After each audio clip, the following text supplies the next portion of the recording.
Well, hello guys. We're live with no intro. Hello everyone that's here. Nick Treadwell's here. We've got Bilal, Francis Logan, Heavy Metal 20's here. Ramanathan's here.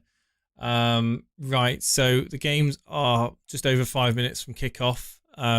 We've had the Man City Arsenal game conclude 5-0 to Man City. I didn't watch a single minute of that game. I was actually driving. And I've only just got back really the last 10 minutes or so. So it was been a mad rush to get the stream set up, ready to go. Steve-O's here with me. We're doing it through Discord. So hopefully we'll have no technical issues today instead of Skype. If there's anyone that wants to join us, I think moderators or anyone like that wants to come and report live on the matches that they are watching, that would be great. I'll quickly go over the team news very briefly. So we've got West Ham, Fabianski. This is West Ham Palace. Obviously, Steve, have you seen any of the teams? Yeah.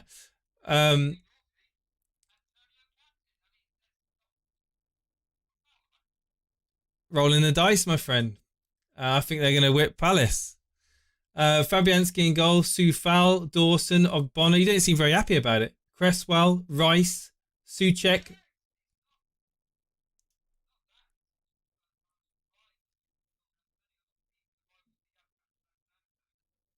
Have they? Have they? Oh, right. Okay. I'm surprised at that. Souček, Bowen, 4-0 at Benrahma and Antonio. For Crystal Palace, we've got Gaeta, Ward, Gay, Anderson, Mitchell, Gallagher, Kouyaté, MacArthur, Ayew, Zaha and Benteke. I should say the losing team. We've got Norwich versus Leicester. Norwich versus Leicester, we've got Krul. So Norwich, we've got Krul, Aarons, Gibson, Hanley, Williams, Gilmore, McLean, Cantwell, Lees-Malou, Rashika and your man Pookie. For Leicester, we've got Schmeichel, Pereira, Amate, the cheapie that everyone has on their bench. Soyuncu, Thomas, Ndidi, Tielemans, Albrighton, Maddison, Barnes and Vardy. Iñárritu on the bench. We've got Newcastle, Southampton. We have Newcastle, Woodman, Murphy, Shah, Lascelles, Fernandez, Ritchie, Longstaff, Willock, Almiron, Saint-Maximum and Wilson. For Southampton, we've got McCarthy, Livramento, the other cheapie that everyone's got on their bench. Or maybe playing, you never know. Stevens, Salisu, Walker-Peters, Romeo, Ward-Prowse, Gineppo, Elunisi, Adams and Armstrong. Obviously, Livramento could be an option for people that are keeping hold of, what's his name? Liverpool cheapie. What's his name? Help me out. Tomiskas, that's it. Simicus. We've got Villa, Brentford. We've got Martinez, Cash, Conser, Twanzebe, Young, a young player called Chukwuemeka. Probably not said that name right, but he's starting today. Watkins on the bench, would you believe? Luiz, Target, Buendia, Al-Ghazi and Ings. For Brentford, we have got Raya, Azure, Janssen, Pinnock, Canos, Godos, Norgard, Janelt, Henry, Buemo and Tony. So yes, interesting. Mings is injured, and McGinn is ill. So that is that. So what are the guys in the chat saying? The games will be kicking off any minute now. Steve-O's muted. Is there? Oh, hang on. No, let me just give me a second. Hang on. Steve-O's muted for some reason. Oh, I know why. Give me a moment.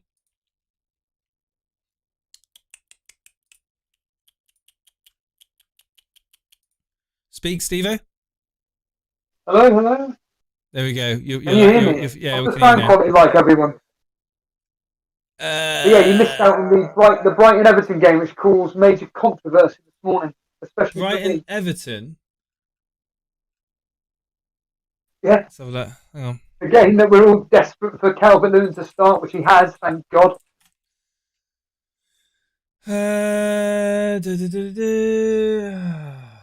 Right, here we go. So Everton here. Sorry, I'm a bit slow on the mark on this one. Brighton, Everton. Here we go. Brighton, Sanchez in goal. Webster, Duffy, Dunk, Gross, Basuma, Lalana, Moda, McAllister, Trossard and Mupai. For Everton, we've got Pickford, Coleman, Holgate, Keane, Digne, Allen, Decore, Gray, Townsend, Richarlison and Calvert-Lewin. Veltman sub. So yeah, pretty straightforward for me, that team news. Do you know about what happened this morning with my team? No, I don't have a clue. I have no idea what happened this morning with your team. So for everyone that doesn't know, my wild card is obviously on whatever day it was now, it doesn't really matter, but I wild carded, and today the news broke that potentially that Calvert-Lewin may not be playing today, and I went in complete, like, I say panic mode. It was just, I was literally sat in the car outside the gym. Oh, right, like okay. An hour, like, debating on, like, specific players. Oh, you brought Rafinha in the end. Yeah, I actually had 3-5-2 formation this morning, and I realised, like, the team is rubbish. It was 3 awful bench players. I thought, this is just madness, so I just reverted back to the 3-4-3. I had Son in the team. I got rid of Shaw. My defence was Trent, Ayling, and Reguilon as my 3 at the back, and I had Brandon Williams, Livramento, and Obafemi as my substitute. Awful players. And I just reverted back to 3-4-3, and thankfully Calvert-Lewin is there. But yeah, I went with Rafinha in the end, mainly because I'm just expecting Leeds to batter us tomorrow. So I'm expecting Rafinha to at least get some form of returns in that particular fixture. Steve, I have to say your audio quality could be a lot better. I don't know if it's the distance from your phone you are sat, maybe. Maybe this is it. Maybe this is it. Maybe do it like that. A bit closer. Maybe. Yeah. Hopefully people can hear me now. But yeah, what game have you got on at the moment? The Chelsea, I think. Oh, you got Chelsea? No. Sorry, no. They're talking about Chelsea, but that kicks off at R5. No, I've got the. I'm not sure. I'm not sure. I'm Aston Villa. I've got Aston Villa on my end. So hopefully, TalkSport have got something for you. Hopefully it's not Aston Villa. Hopefully it's West Ham. But you want to explain to the audience what's probably going to be happening at 4:00 if my audio holds up. If not, we're going to have to cancel it, to be honest. Well, I'm going to be going off at 4:00 because I've got a job to work-related project I need to attend. But I'll be aiming to be back as soon as possible. I'm still trying to work out what game's on here. Oh, right. Carrow Road, Norwich then, isn't it? Oh, okay. Not a bad game then. Norwich versus Leicester. Hopefully Norwich pull through, as I'm expecting. But it was we were talking before this. We were talking about the Rivals League that you noticed someone had Torres. Well, it was Nick Treadwell. I know he was in the waiting room, but he must be there, isn't it? Torres. I don't know if there's anyone that's Karma Baby or Fire Tog, anyone that's watching the game, so they want to come on, feel free. Oh, it's Game Day Live. West Ham Crystal Palace is on TalkSport 2. But I can't listen to TalkSport 2. Oh, you've got the non-digital. Oh, that's all right. That's all right. They'll be at a ground though. They normally are at a ground, but then it's just a case of going round each. I'm listening in. I think they're at Norwich. But nothing's really happened in this particular fixture. Aston Villa versus Brentford. Not like I can barely hear. First goal. Where's it coming from, Steve-O? Well, of the games that are being played today, highest scoring I predicted would have been Norwich versus Leicester. So let's say Norwich Leicester game. I think will have the first goal in it. Right. of the 6 of the 5 that are being played this afternoon. There won't be there'll probably be more goals in that Man City demolition of Arsenal than there will be across these 5 games. Are Arsenal in trouble, Steve-O? Yeah.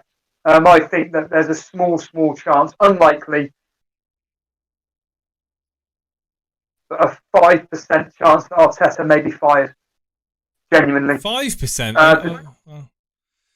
Yeah, well, the club has got to look at, like, you know, what Arteta's so-called done for the club, you know. But reality is that he's not good enough. He ain't good enough. Now, I agree with Martin Keown. He said that, look, the players have to be responsible. Arteta can only do so much. But they turned up, as I said to you on the phone, they turned up on the pitch today. And it was like when Burnley turned up at the Etihad, it's just, we've lost this. Just try not to concede too many. 2-0 down after 20 minutes or whatever it was. Jackie gets sent off, and it's just like, this is just it's just embarrassing. It's pathetic. And what really annoys me is like, this is the team who should be challenging for Champions League. You know, I get the fact that there are circumstances why the likes of Chelsea, Man City, Man United, etc. are up there, Liverpool. I get it. Arsenal are a club which the reason why they built the Emirates was to compete with the biggest clubs on the planet. Bayern Munich, Juventus, you know, Man United at the time, Barcelona, Real Madrid. Look at them, they're a joke. And what really annoys me is, like, you know, teams like Burnley, you know, we're always going to get battered 5-0, 6-0 or whatever by the likes of Man City, Liverpool, etc. because of the absolute top-notch stars they got. Arsenal, on the other hand, they shouldn't be losing 5-0 even with 10 men. The fact they were 2-0 down after 20 minutes is just disgusting. Pathetic. Like I say, it really frustrates me that, you know, these ginormous teams that spend, you know, 35, 40 million, 50 million in this case of Ben White, 50 million quid. Yeah. Genuinely. Hold on. We've got a goal. Aston Villa and Brentford, Tony. Tony. Tony scored for Brentford. Straight off the bat. Well, it's a lively game there. It was bound to happen at some point, wasn't it? Yeah. Goes down in price as well. Defence leaky again. Yes. Yeah. Tell you what, though, I know it's only been just over 5 minutes, coming up to 10 minutes, but 1-0 up after 5 minutes or so. Very good team, Brentford, by all accounts. Aston Villa. I said it'd be a tight game, this specific game. I think I don't think Brentford are going to shut up shop. They're going to play their normal way. Can Aston Villa hit them on the counter attack? I don't know, but Carrow Road's goal. No, Leicester scored. Jamie Vardy. Hey, yeah. Pereira assist. Hey, at least there's a fantasy bet come through. There we go. Norwich 0, Leicester 1, Jamie Vardy goal. Pereira assist though. Nice. Very, very nice. I don't think many people are Pereira though. I don't know who anybody in the chat confirm who the assist was for Brentford? Why can't it be Barnes? Yeah, tell me about it, Cameron. Barnes is useless. They gave the ball away to Ricardo. Ricardo gets to the byline. Chips it to the post. Maddison and Vardy come in and Vardy finishes it off.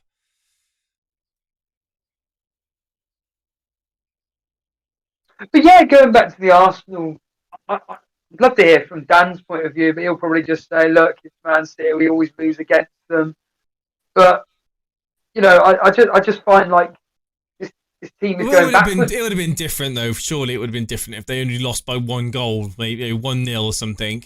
It's only because of the performance in the first half, the red card, and then the 5-0 drubbing. No, I know. Even if Xhaka was on the pitch, Arsenal were Yeah, never but going to does it score in that surprise game. you though? Like if they'd lost 1-0, would it have surprised you? And would Arteta be less criticised? But they were 2-0 down with 11 men anyway. They were already 2-0 down. I know. I mean, the result is the same. What I'm trying to say is the result's the same. They still would lose, but the manner of which they've lost is the manner in which they've lost. Yeah. They've lost the Reds. They've lost the Reds. They beat the West Bromwich Albion under 12s for crying out loud. 6-0. Congratulations. And you would have thought, you know what? Bit of confidence. Bit of confidence moving forward. I know it's Man City. Within reason. I think defensively Arsenal could be pretty good, but lost the Reds. And the reality is that this is a... Carry on, sorry. They've lost the Reds. They've got Norwich up next, then they've got Burnley, Brighton, Crystal Palace, etc. They'll beat Norwich 2 or 3-0.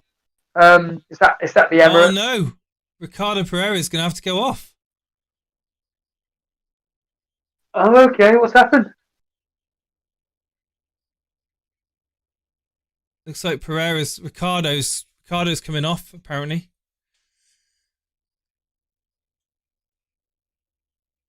Yeah, Pereira's going off, injured. Well, I don't wish him ill health, but he got an assist. Not wanting to wish ill health or anything, but he's got some form of attack to return.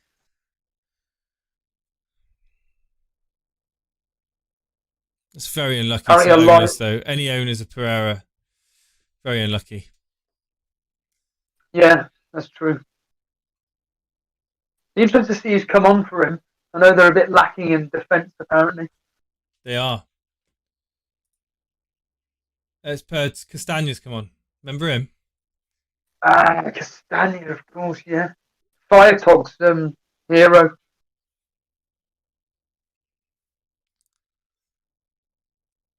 But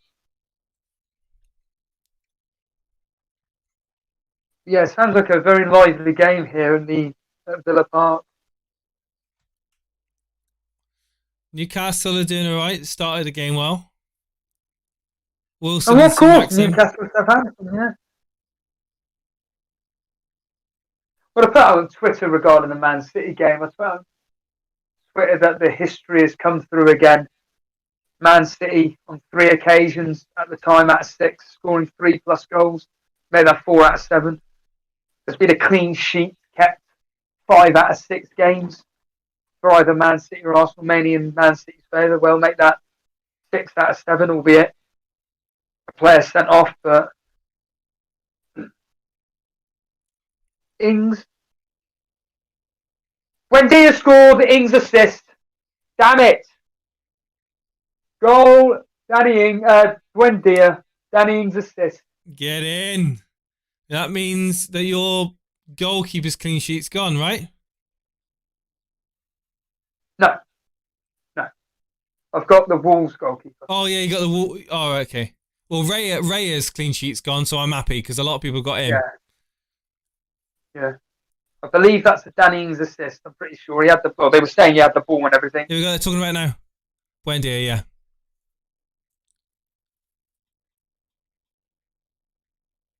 Blaming Nora. Well, to be fair, I didn't actually have Buendia. I got rid of him game week 2, didn't I, for Greenwood? So. Don't think Greenwood's going to do anything this weekend then? There's a chance. It's going to be a really, really tight game.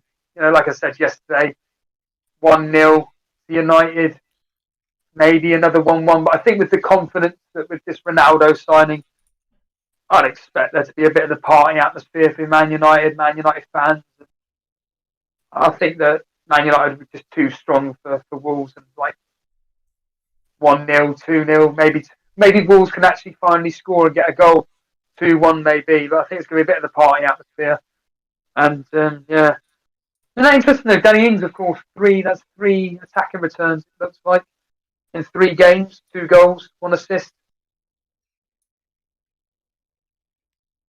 Obviously, like It's we've my always team. discussed. My team's on show. Toenail. And obviously, you've got Danny Ings, haven't you? Danny Ings, I have. Antonio, and Yeah. Calvert. Yeah. They haven't updated it yet.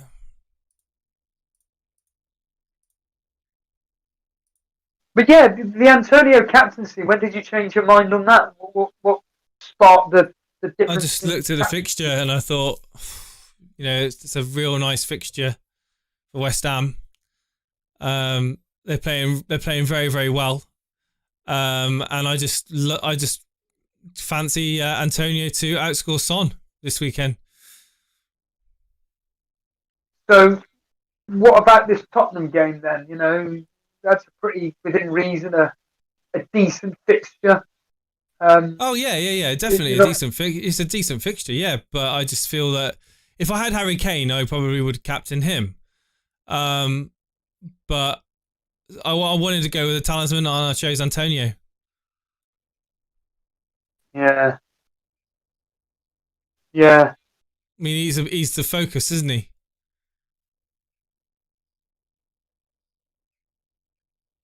Close for Aston Villa. Buendia with a corner.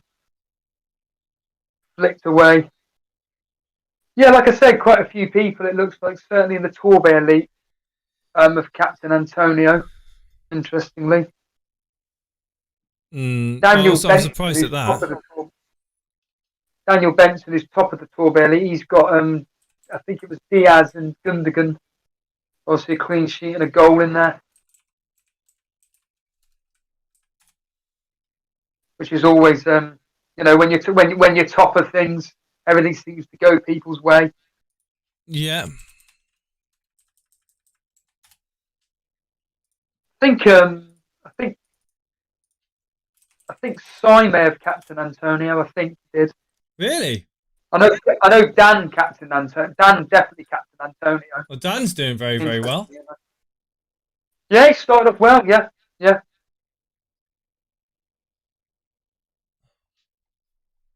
Like you said, with Nick Treadwell with Torres, doing really. He's second, isn't he, in the Rivals League? He'll have gone top now. You got them Wayne Dean. I don't know is there anything odd that's happened in the Rivals League that we need to be aware of? In the what? Anybody out there that's watching the Rivals League? Anybody out there with anything of like any triple captainers or we've got or anything like that? Hang on. So I know Gabriel Garot. Well, no chips played really. Wild card, John McEwen down in 27th place. He wild carded. He's got Harry Kane captain, Rafinha, Salah, Ben Rama. Very similar team. Very similar team to you, to be honest.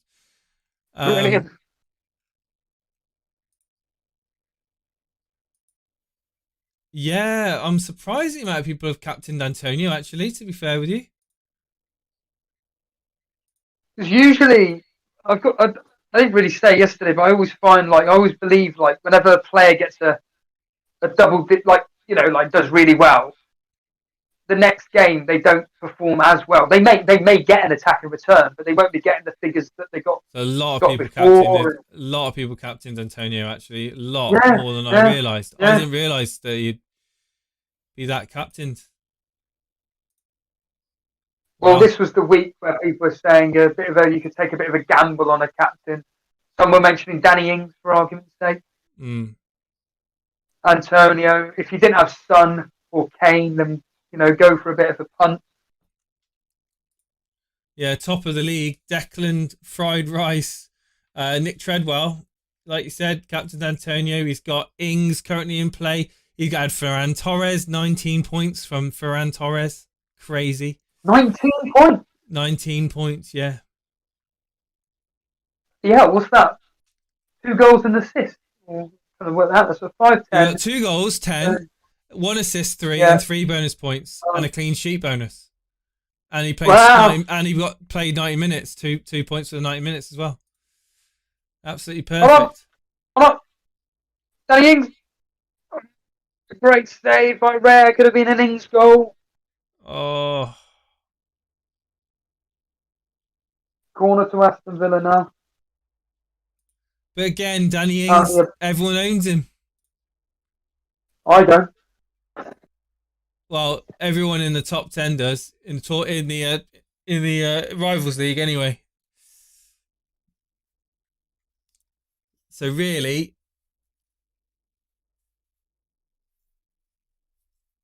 Well, for me personally, it's down to for me, Rafinha and Kane. Those two specific players are going to be key for me. If they completely blank, if they essentially don't outscore the popular ones like Greenwood and because obviously Greenwood and Ings are very, very highly owned in the rivals league or in general. And if Kane and Rafinha don't match / don't come out on top, then I'm stuffed basically. So far, just an assist. Were you kind of thinking I may have played my wild card? When I looked on your team, I actually immediately thought, I wonder if he's done a -8. That's what I thought, to get rid of Harvey Barnes. That's what I generally thought. I thought you may have brought in that. I thought you may have brought in someone like Rafinha. Yeah. But no, I wasn't. There was a thought process where when I was at the gym and I was listening into Andy, I was thinking, I wonder if it's 10:30. I wonder if Jason's gonna. Well, Leicester are doing well here in this game. Well, yeah. Jamie Vardy's tearing them apart. It sounds like. Yeah. Yeah, I just realised I won a fantasy bet again. Tony, I just realised I betted on Tony. Nice one. That's all right. Yeah, I was listening to Andy's stream. We got to about 10:30 and I thought, I wonder if Jason may do a cheeky stream. I wonder if it will just, if I go on YouTube and it's there, like wild card activated or something like that. I was kind of thinking that may happen, but once I realised that didn't happen, Not yet. Have you considered it for the international with Ronaldo, or is it just? Yeah, of course I have. The plan is to the plan is to wildcard for the international break. Yeah, because Ronaldo, he will be 12.5, 13 mil. So, you'll be getting rid of Fernandes, I'm assuming, to fund that. I was thinking of you actually about Trent. And you would get rid of him, you said, didn't you? Yeah. I don't care too much about him. There was a high scoring player, but I mean, to be fair, if I can keep him in, I will. If the problem with him is that there was a small possibility that I said to myself, I need a Liverpool defender.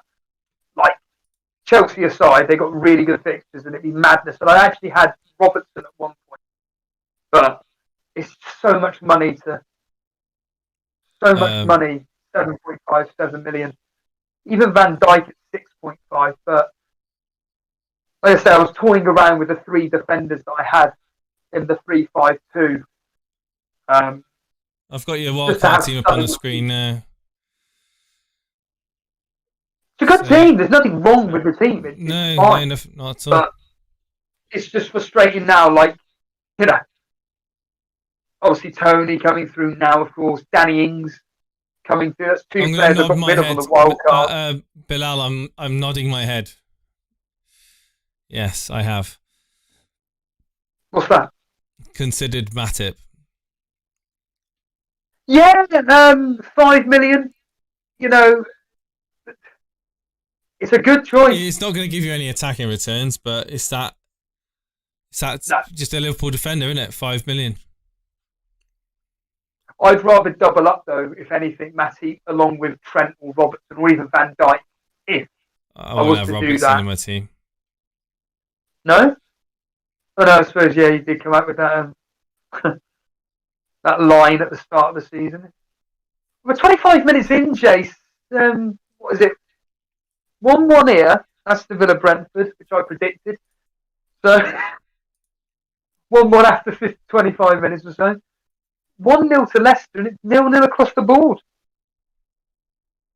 Does that make you worried regarding as an Antonio? Does it make you, or do you just think no? Still got 70 odd minutes left. Still time, Steve-O. Still time. Yes. Yeah. Well, let's just say Antonio blanks. You're in pole position to take advantage because top 10 of rivals haven't captained Harry Kane, have they?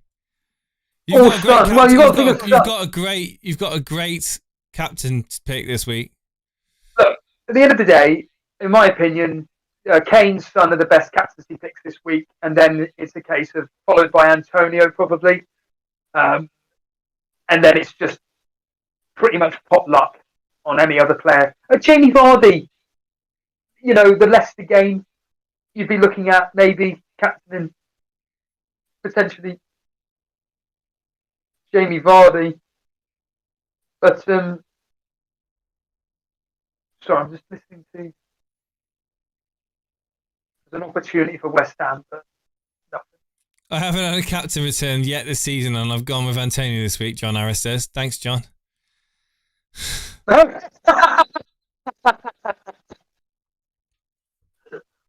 Well, it's funny because Late Riser, he put out a tweet with his team and everything, and I literally replied with, "That team is identical to mine. So I've got some bad news. Harry Kane captain is going to blank for you. Enjoy the 2 points because he's gone and captain Harry Kane as well." Nice. That's the only downside to what I've stupidly done with the wild card is that unfortunately I've lost out because I confirmed the 3-5-2. I lost out on 0.2.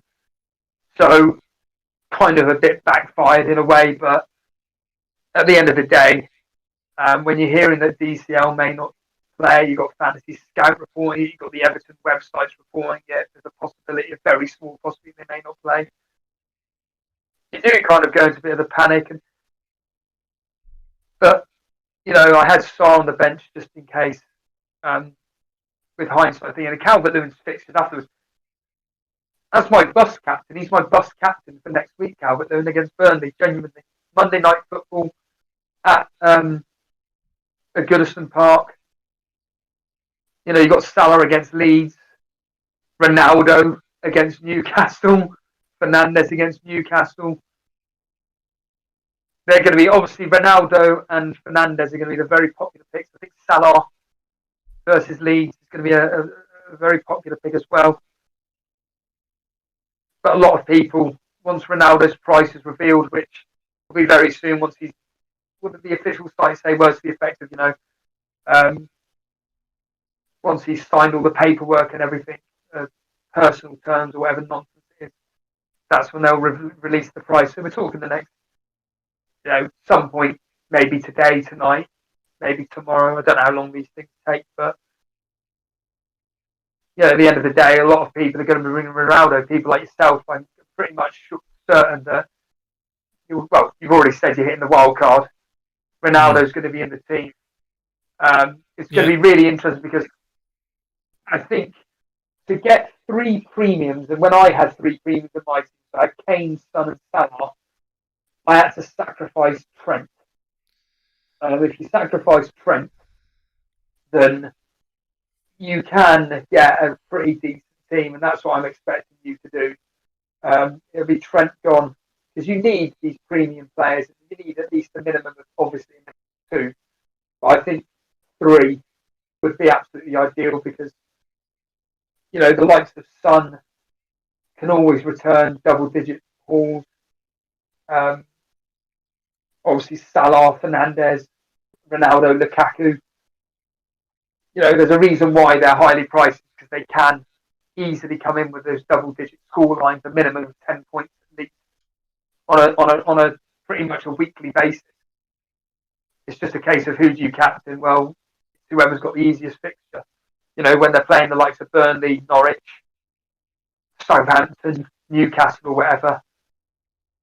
I can see you already potentially captaining Ronaldo versus Newcastle, for argument's sake. So it's going to be fascinating to see because it's a lot of money, 12.5, 13 million. I have a feeling though that the game's going to put him at 12.5 to be really sneaky. well, we put him at the same price as Salah, so you're going to have to sacrifice Salah to get him in or whatever.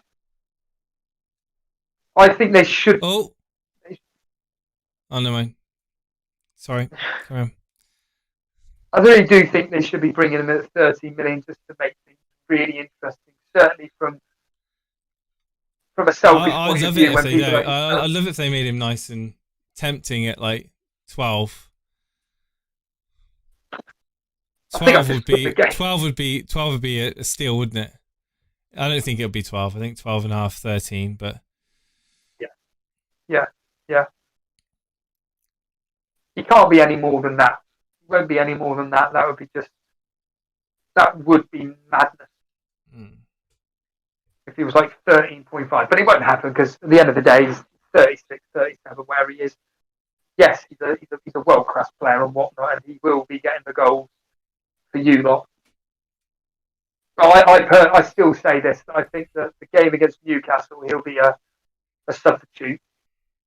Depending on how well they play against Wolves, if they come out of the Wolves game, say, a comfortable 3-0 win. Hold on. 3-0 victory against Wolves, which, could happen. I don't see why Solskjaer, depending on injuries, if anything happens in the international break, he'll just play the same team. And then, Ronaldo will come on after you're 3-0 up. Ronaldo will come on and he'll get his standard mandatory goal.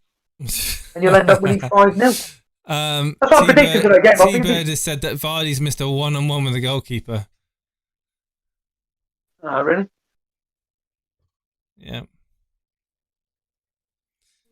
Remo being fed through there. It's gone a bit quiet on the goal front, isn't it? We had a couple of flurries of goals in the first few minutes, and now it's seems to die off a little bit. If Mr. Reed's watching, I'm deliberately going to do this. Yeah.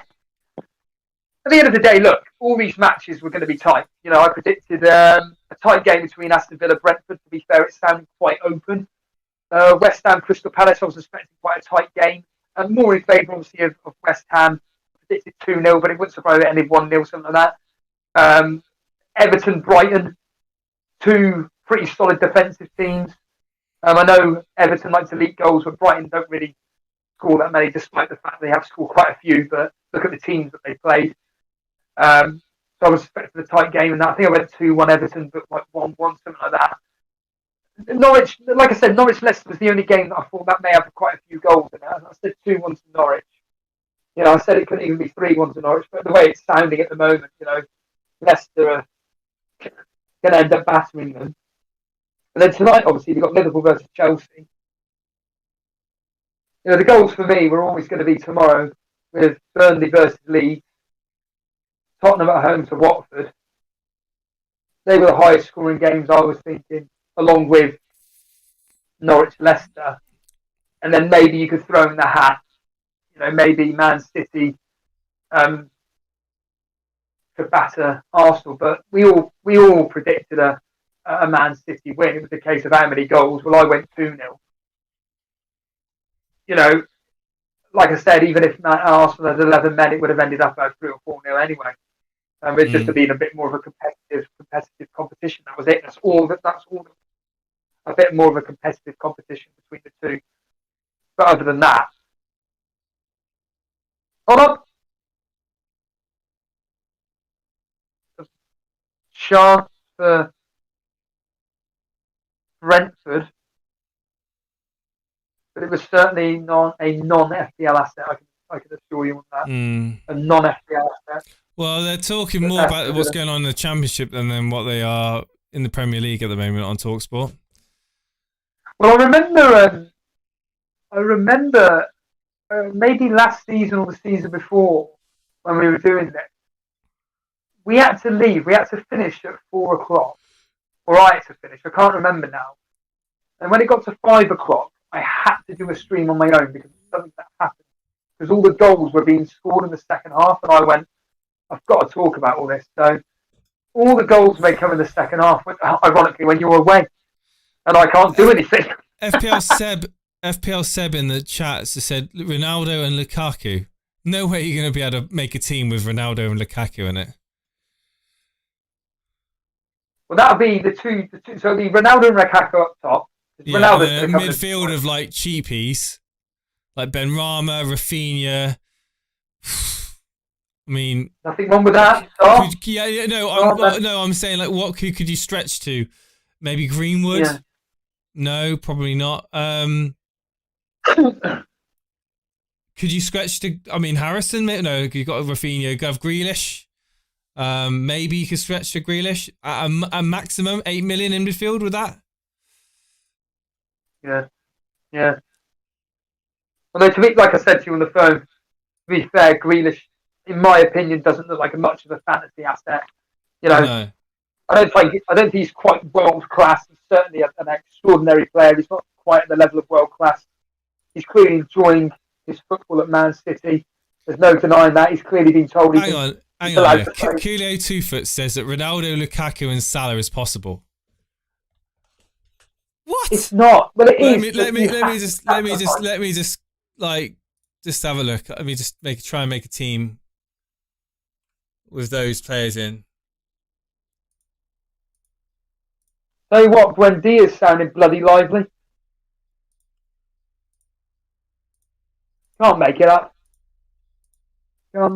But she was just. Well, I'll put Kane there. I'll put Kane there at the moment at 12. Yeah. Just for the moment. So he'll be Ronaldo. Salah. And then Lukaku. Okay. And that leaves you with roughly 55 million. Roughly. Like. For 15 players. For 12 players. Like, so Rafinha.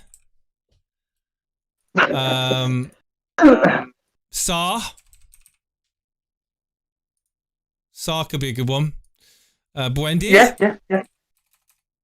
Buendia, yeah. Throw him in. Well, I would say Harrison because he's 5.9. Rafinha, Sarr, Buendia. Who's the other one? Harrison would be good, 5.9. We've already got Rafinha though. You want Rafinha over Harrison, wouldn't you? Like, well, yeah, but a double up. We get Matip in. Yeah, Matip, yeah. Reguilon. Yeah.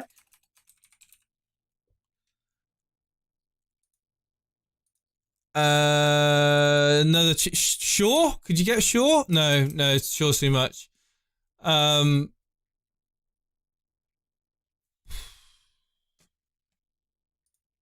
look at fixtures.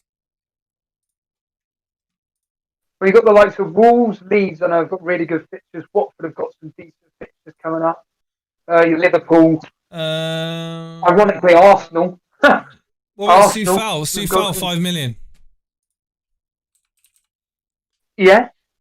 They can't keep clean sheets, but although they'll probably be all right today. Livramento, yeah. It's a 4.1 now, isn't he? So, and another 4.0. Another, what's a 4.0? I mean, Amati's playing at the moment. Brandon Williams has a chance. I mean, there's a very slim pickings now. There's nothing there. Just really Brandon Williams or Amati, but I think he may be 4.1. Yeah. So how much have you got left? Let me just put a 4.0 in at the moment. Hang on.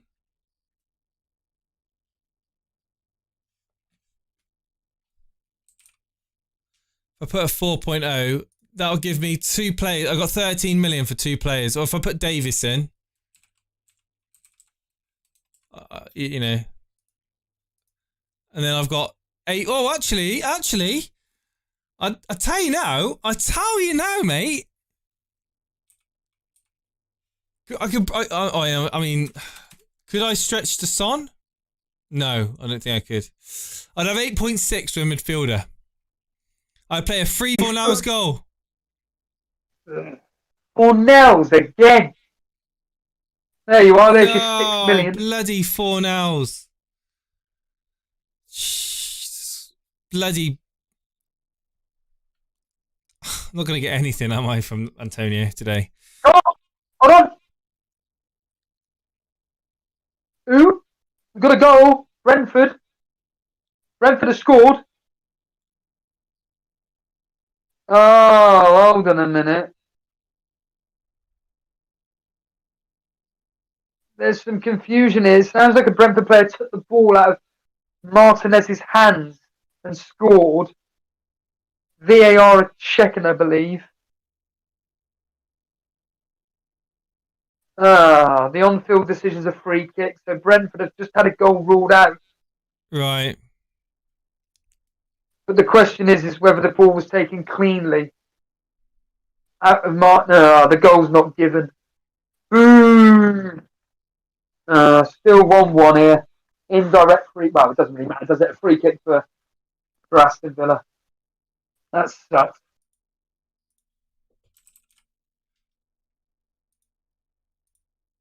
I still think Shaw's a great shout. Shaw, I'd have Shaw, Matip, and Reguilon in my back three. Oh, go! Yeah. Go! Hang on. Demarai Gray puts Everton in front.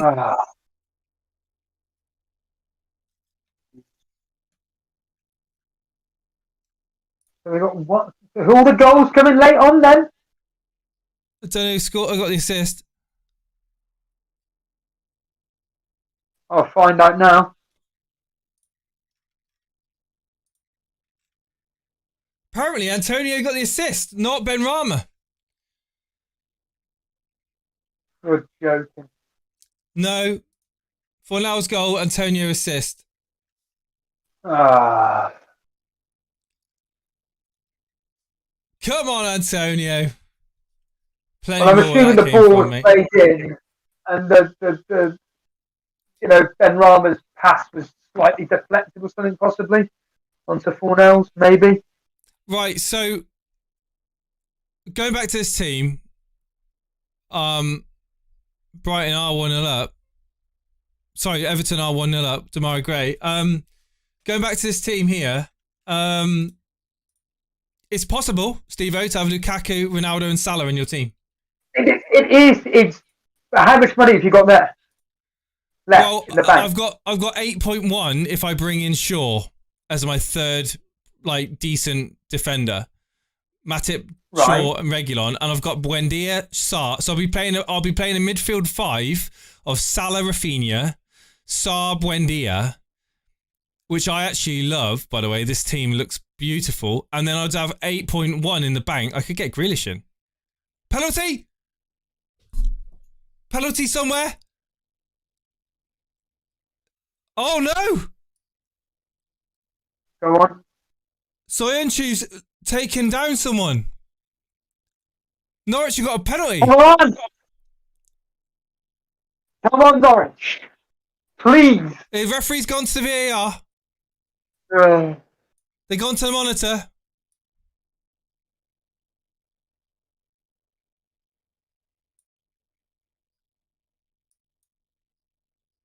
Come on, VAR. Norwich, you've got a penalty. The equaliser time. Question. What Man City players would you get in now, if you could? Cancelo? Diaz. Diaz is the only one that's... Cancelo's a great option, but Diaz is your safest. Mahrez? Hold on. I'm here. Hold on. Pookie scored! Pookie scores. Unbelievable. Why didn't you stick with Pookie, Steve-O? Well, like I said, Pookie needs to score a minimum of 2, and Sanchez needs to come through with something, and Ben Rama needs to come through with something to justify the minus 16, but specifically Pookie and Sanchez. That's 4-6, so that's down to minus 10. But bearing in mind, I got rid of Danny Ings. So, no, I didn't. I got rid of Tony. So actually, they kind of cancel each other out. So actually, I'm still a minus 16 in theory. In theory. Or whatever the maths works out to be. So no, going back to Man City defenders-wise, I'd be going with Diaz and Cancelo are probably your two safest, if anything. But Diaz, of course. midfield-wise, safest is Grealish. He's pretty much guaranteed every single match, give or take. But we've seen what Maris can do off the bench. So I've got 8.1. 8.1 to bring another midfielder in. Someone in the chat said, Nick Treadwell said you could just go Bamford up front, but and just play a 4.5 mid. Is it better to go with a 4.5 mid and then have an... Might be, actually.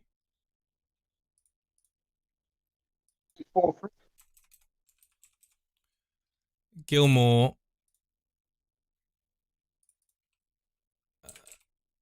Oh.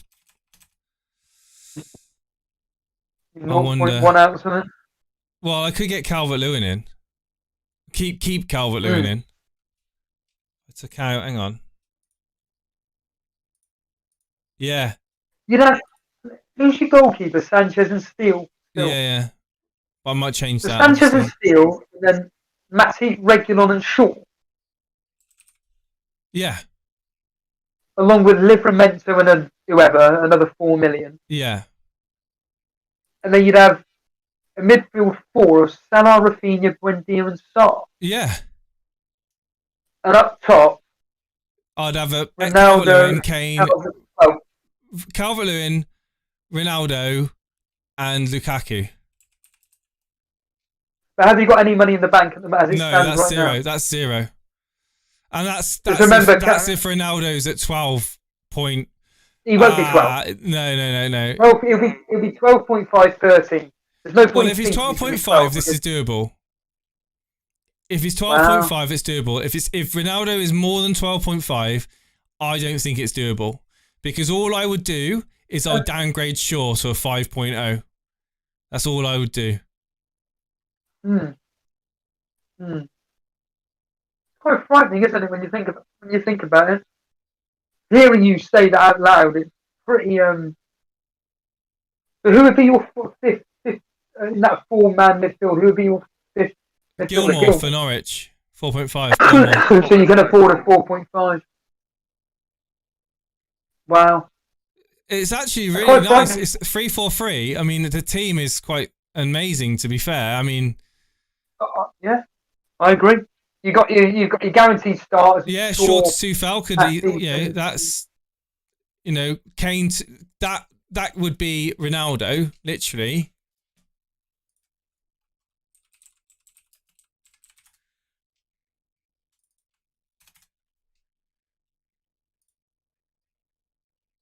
It's genuinely quite frightening when I hear that. Shame you can't see it, actually. I probably, in fact, I can see it. Let me just see if this is going to. Hopefully, this won't affect anything. I doubt it will. Oh, that's the end of the half, so I can actually put in this headphone at least. I'll bring up the YouTube and just see the team for myself. Yeah, I really would actually quite enjoy your feedback on it. Well, it sounds like an incredible team, to be honest with you.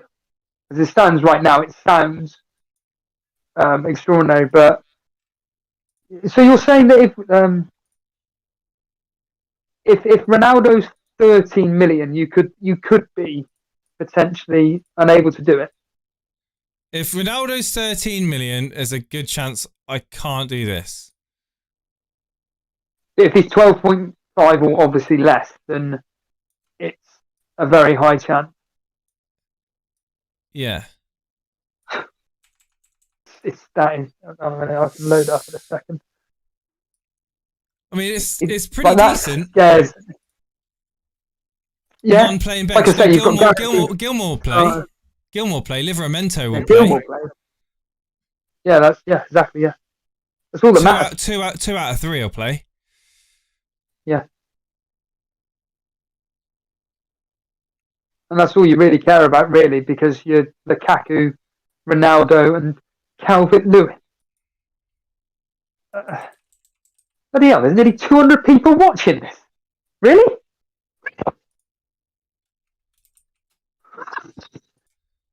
Right. Like the old days. Right, I've got it in there. Very. That's clever, Jace.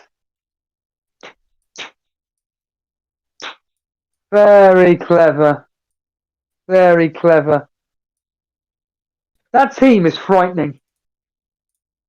That team is frightening. Rafinha, key to everything Leeds do. Sarr, key to everything Watford do in attack. Buendia, he's a very creative player, plays for Aston Villa. Again, a team that like to score goals. Got Danny Ings in. Yeah. Salah, no comment. Don't need to talk about him. Defence-wise, Reguilon, got the attacking reins to bomb down that right or left wing wherever he plays. Luke Shaw, don't need to talk about. Livramento, don't need to talk about. Thier, whatever. And then Matip. Liverpool coverage. Let's just put it this way. If you were to have that team, how much is Ben Rama? 6.2. Oh, Ben Rama instead of Buendia. Oh my God, yeah. Ben Rama for Buendia. Oh, that's even better. So this is when people like me get like legitimately. I'm going to try and change. And that will give me a little bit more freed up just in case as well. That's easy. That's easy peasy. And you know what I could do? Whoever who's in there at 4.0, if Ronaldo is 12.5, and I really hope he is 12.5, but if he is 12.5, I could keep Livramento and as my bench option, keep Shaw, keep Matip and keep Reguilon and just downgrade whoever to a 3.9 defender. Is there a 3.9 defender? No, there's not. No. Are you sure? No one 3.9 yet. You sure? Yeah, there's no one 3.9. Yeah. I think there might be. 3.9. No, I could be completely wrong. But I'm pretty sure that there is no one on 3.9. I'm pretty sure of that. Oh, is there anyone I wonder if there's anyone at a risk of going down to 3.9. Well, it would be, the likes of heavily owned players like Simiskas as an example. Yeah. So, if he doesn't play, clever graphic you've got there. Very clever. If he doesn't play, then Simiskas could be the one to bring in. That'd be awesome. That would be absolutely brilliant. Yeah, if he dropped once Robertson starts tonight, then yeah.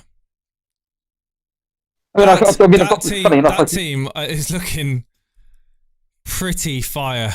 I'm not gonna lie. I agree. And as Toenail says, I can see the chat now because I've also got YouTube up. Toenail saying about Steve-O now gutted he ain't got a wild card. Yeah, you're right. Listen, I wish I'd just done the minus 16. I need to shoot off for a little bit. I'll leave you in the hands of Steve-O. I'll leave this team up on the screen. You can read the chat, can't you now? Yes.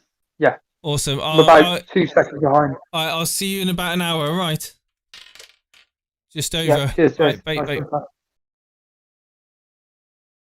So just to let everybody know, I'm now on my own. I have got YouTube up. If anybody can let me know what the sound quality is like. Like I said, I've got the chat up, so I'm able to see on YouTube if the sound okay. Can you let me know if the sound's all right? And yeah, take it from here. Thomas Williams is now a subscriber. Hello there. Sound is good. Thank you, Ramanathan. Yeah, I'm in my dad's room. So I'm actually able to relax a bit. But there's a small chance that my mum, my brother, and his girlfriend will be coming back. So essentially, there may be some disruption. They've gone to the circus today. So we've got 5 minutes till the second half. Let me know in chat what you're wanting. Say in chat what you're wanting in the second half. Obviously, I'm hoping that what do you call it? I'm hoping that it's Antonio to just stay with the assist, but bit frustrating. Steve, what's your plans? You're going to get Ronaldo. Nick Treadwell, Steve, what's your plans? Going to get Ronaldo in next week? No. No. Vardy goal. Podner is saying. Harvey Barnes to do something. Wilson, yeah, I'm wanting Wilson, Peter. I'm wanting something to happen here, Bilal. I'm wanting another Vardy goal, Bilal. Why is that? Wilson goal, Antonio goal, Newcombe Adams. Nominated Barnes an assist at least. Yeah, I'm hoping for a good. To be honest, from a selfish point of view, my fantasy bets. So, 2 of my fantasy bets have come through at the moment. Vardy scoring, Tony scoring. Goals for Antonio Ings Armstrong. Yeah, Armstrong. I like that show. Allow Captain Vardy. You're joking. Wow. More from Pookie, Ramanathan saying. Wouldn't mind against Arsenal. Is that David? David saying, Antonio, please score. Up a bit. Just put that up a bit. Bob Marley, I have Ben Rama captain. You must be absolutely smashing your table. Because if I'd have just heard Ben Rama got the assist and now it's come through as an Antonio assist, that is awful. What's that? Barnes Antonio hat trick, Benny 2 assists, Ben Rama 2, Ings 2 goals, make a wish there. Boy, good question. How is your diet of not listening to content creators going? Brilliant. Absolutely brilliant. I'm not going to lie. So for anybody that doesn't know, I have I say an addiction. Essentially, I would listen to Planet FPL every day. I would then kind of like listen to various other, I would listen to various other content creators like sporadically. To be completely honest with you, I'm not going to lie, I haven't missed any of it. That's the truth. The only content I listen to now is Planet FPL on Mondays when they do their review show. If I want to listen to their Clash of the Correspondents, I'll listen to that. If it's like 2 teams I'm genuinely quite interested in. But that's it, 1 show a week, basically. I will always listen to Andy's streams. That is, I love Andy's streams. I think they're brilliant. It was really funny, actually, today. He went on a bit of a tangent about people copying his team, and he essentially has said that, look, I'm sick to death of people messaging me and whatnot and complaining, and others complaining that people are copying his team. So he just doesn't do his transfer live on air. He's already done them, but he puts up his old team, which is cool, and it stops people from copying his moves, which is a smart move on his behalf, especially if he is getting top. Oops. You can clip that. Especially if he's getting morons literally copying his team, and I get it. People will. It's not his fault. It's got nothing to do with him. But people will complain at him, saying, "Look, we've got X, Y, and Z on our mini league, literally copying the team, your team. You're doing really well. What can we do?" And Andy makes a very valid point. He just says, "Look, boot them out," which I agree with. If an idiot is going to come out and say, "Yeah, let's talk FPL," yeah, really popular fantasy football channel, yeah, knows his stuff, doing really well. Oh yeah, I know, yeah. I copy his team every week, and the good news is that when he's on the live stream, I literally copy his transfers as well. So, I'm doing all right. Oh, and you're top of our mini league as well. Get lost, clear off.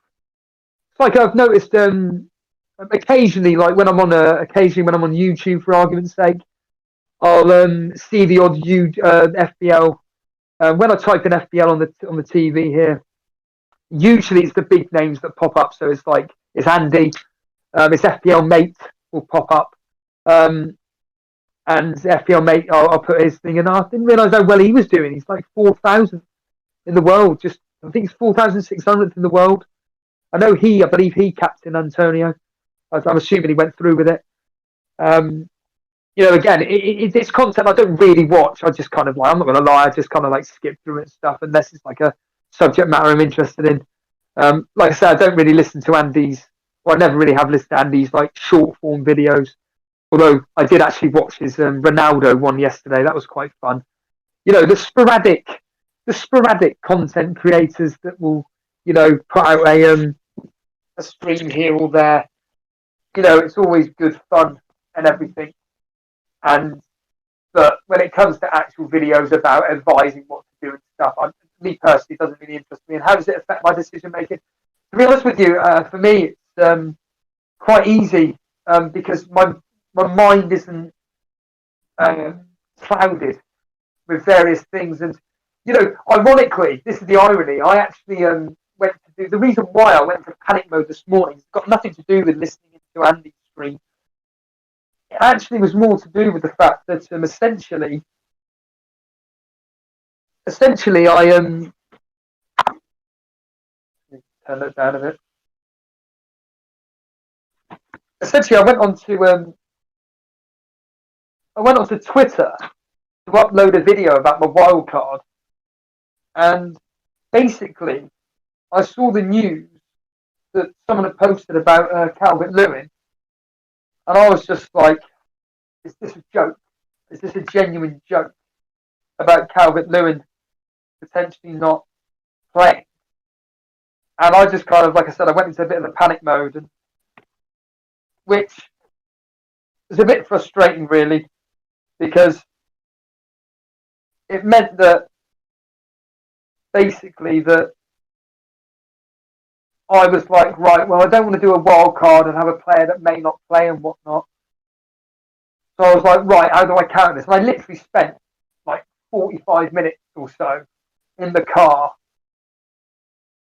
you know, debating on what players to bring in, etc. And, you know, as I said before, and I'll say it again, it's a bit frustrating that you know, I went into complete panic mode and did that -16, but you know, without using certain circumstances as an excuse. At the end of the day, my head was kind of all over the place, and you know, there are more important things to life than a game. But you know, the following few days, well, a day later or whatever, after speaking to Jason on stream, it's like, hold on a minute, what the hell have I done? I've done this -16, and yeah, I've had to hit the wild card, and so far, you know, Danny Ings coming through doesn't help. Tony coming through doesn't help. Very frustrating, these particular players, but especially even more frustrating if, for instance, Calvert-Lewin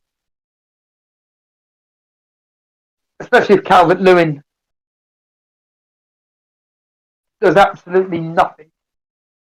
That will be extremely frustrating.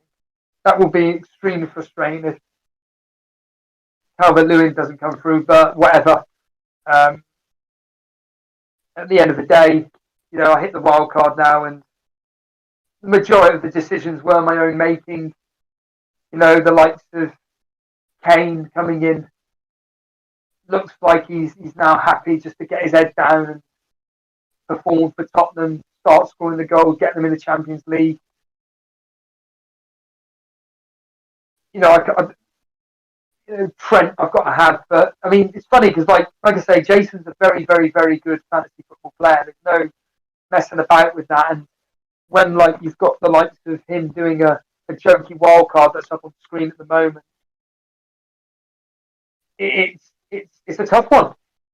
But if anybody is here joining us live now, for the second half, whatever, and don't know what the hell is going on, essentially I'm having to do these streams as of now through a mobile phone. I'm not going to apologise for any of this. At the end of the day, circumstances for why this has happened. Long time committed viewers of the show, fans will know why this is the circumstances. At the end of the day, this is just like the old days. The only difference being is that I've been put on screen with a very beautiful setup, Jason's had to leave for the next hour or so. He'll be back about 5 o'clock-ish, something like that. So hopefully we'll be back beforehand. We'll have a few talking points to talk about. We're a few minutes into the Aston Villa game. I've got the Aston Villa game on my headphones.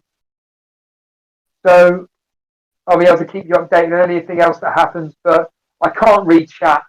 Well, I could do, but I don't want anything to potentially spoil. But we've got moderators that will take care of, spammers. So don't bother spamming, don't bother trolling. You will get banned. Don't care. You'll be banned. You'll be gone. But I just find it ironic that just when me and Jason are kind of like putting our foot down and just going, do you know what? We're really going to enjoy the season and everything. We can't wait to do all these streams, and all of a sudden circumstances from my end means that I couldn't do certain things, and I can't be at my home in London or anything. I can't do anything on the laptop. I haven't got anything, so we'll have to do it for this right now. But like I say, we've got 1-0 to Everton. Hold on, Buendia on the ball. Matty Cash on the right hand side. Henry, as I call him, Henry of Brentford, he's done well to hold off the attack from Matty Cash. Buendia, though, sounds like he's on it at the moment. Karma Baby, if you're here, or any Aston Villa fans, Buendia, the last 2 fixtures, hasn't looked that great. All of a sudden, up against Brentford. Ironically, Brentford is old club, wasn't it? So maybe he's trying to prove a point. Here. I don't know, but obviously a lot of people are wanting Antonio to do really well with the second. Many people in the Torbay Elite have captained him. I'm sure in the rivals they're going to Nick Treadwell as captain Antonio. Bilal, as he mentioned on the stream, he's gone with Vardy. Fascinating pick. The fact that he got Vardy, the fact he's even in the team. I've got my fantasy football bets as well. For anybody who doesn't know what fantasy football is, essentially I just choose popular players, have decent fixtures, either players that I don't own, players that Jason owns, popular players within our rivals league. I just put a pound bet down on any time goal scorer. So far, I've had Tony come through. I've had Vardy come through. I think I had Pookie, but to be honest with you, I think that I had Pookie down because I had him in that -16. I don't know if I did it, but I have a feeling I had Pookie. Can I say that again? I have a feeling I had Pookie. I'm overall over the last 2 game weeks. I'm actually £2 up overall. So I kind of like put down about a £10 worth of pound bet. And like I say, usually it's on players which it's not about what I think will do well. It's more about like just counteract the fact that I either don't own this highly owned player, and there's a chance that he'll score. Like Fernandez, I've got him as anytime goal scorer. Son is another one. I've got him down as anytime goal scorer. So, and last week I had 6 bets come through. I think I put like £9 worth of bets because one of them was voided because Kevin De Bruyne didn't play, so that was voided off. Hence why it wasn't a tenner. But the £9 I put down yesterday, and I made a £2.15p profit from last week and the week before. So actually, I'm actually about £3. £3 something I'm actually, because the week before. Hold on. Brentford on the attack. Possibly a handball, but no, it's all okay. They're questioning Matty Cash at the moment, wondering what he's doing. They're thinking there could be an arm in there. And could be potentially a penalty for Brentford. Hold on. He waved away. Could have been a Buemo assist, if anything. Obviously, Tony would have taken the penalty. And Buemo's a player again, really good form, but he's not had anything to show for it so far across 3 games. 0-0 against Crystal Palace. 2-0 versus Arsenal. Obviously didn't get anything in that game. Nothing in this game. Tell you what, they're talking about the West Ham game here. It's sounding really tight. Oh, Ivan Toney, the yellow card. I believe Ivan Toney, yellow card. Ooh, there we are. So that's going to go against him regarding the bonus points, I'm assuming. We've got Brentford on the break at the moment.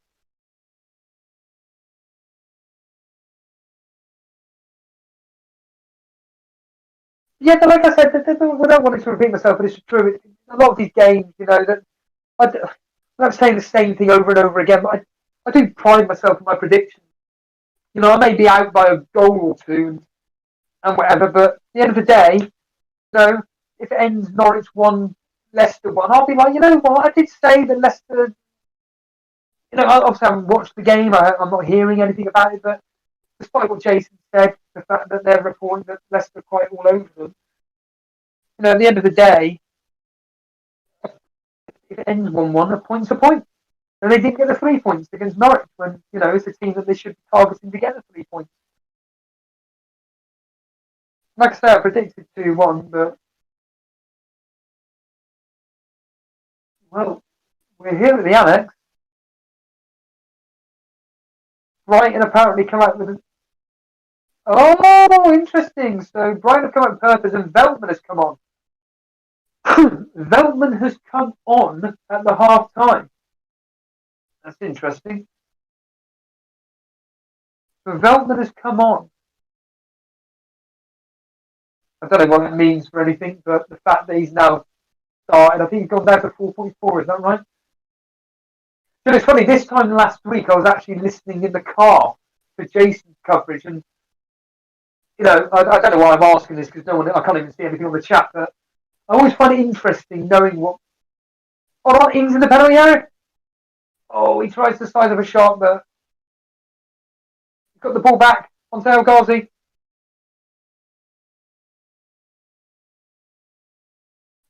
We may have. We got a corner. Throwing to Villa.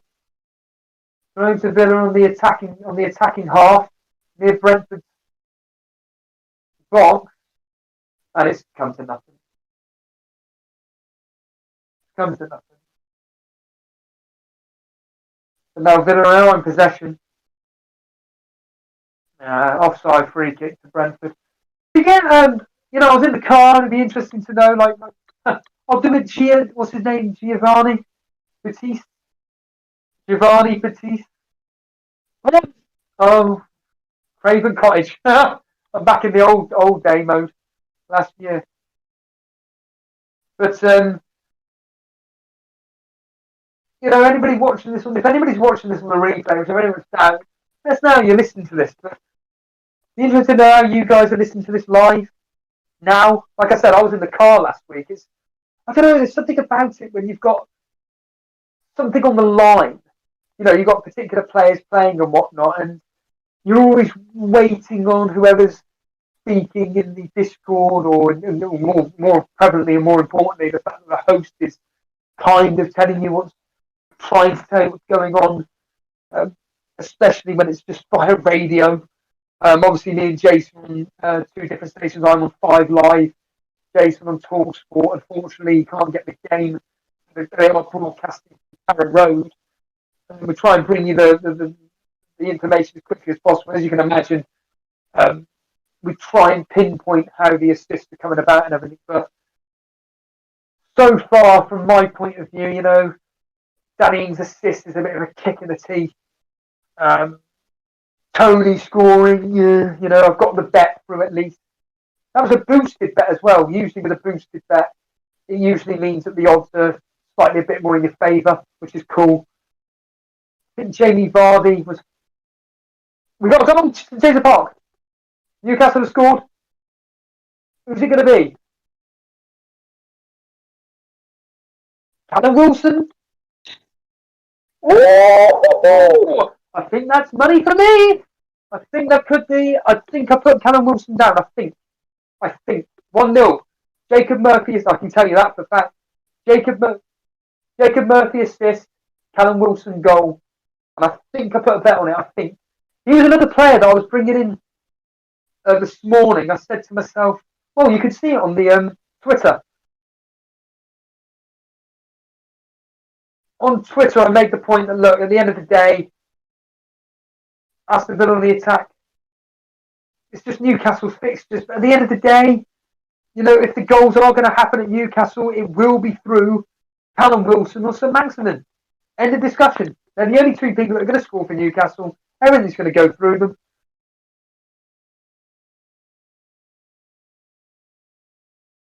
But I think I did have Callum Wilson down as anytime goal scorer, I think.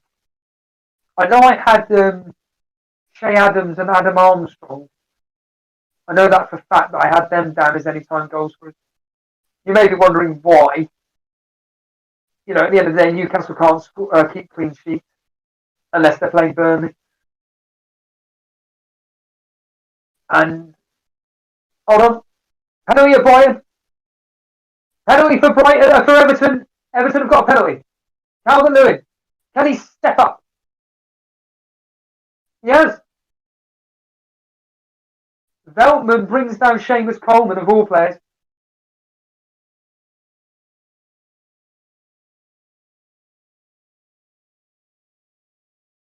Richarlison. Right, essentially, Seamus Coleman was fouled. Richarlison and Calvert-Lewin argued about who was going to take the penalty. Calvert-Lewin stepped up. Coleman came in, separated the two of them. I know it's a bit more dramatic than probably what it was. And it appears that there's no appearing about it. Calvert-Lewin has scored. Go, West Ham! It's 1-1. Wilfred Zaha, I think, assist. I think Wilfred Zaha got the assist. I don't know who scored. I apologise. I'm sorry, I don't know who scored, but all I heard was Wilfred Zaha, I believe, got the assist. 1-1. 1-1. So we've got 1-1 between those two, West Ham, Crystal Palace. 2-0 to Everton, Calvert-Lewin. Demara Gray is the goal. We've got 1-1 between Aston Villa and Brentford. Please stay like that for the prediction game, for Christ's sake. I don't care about sometimes the score predicting game. We've got 1-1 between Norwich and Leicester and 1-0 to Newcastle. A notable fantasy assets. Callum Wilson, I know quite a few people have got. Differentials being Jamie Vardy for Bilal. Amazed that Bilal's got this captain. He's got him as captain. Pookie's just ahead of straight and Schmeichel. Come on, man.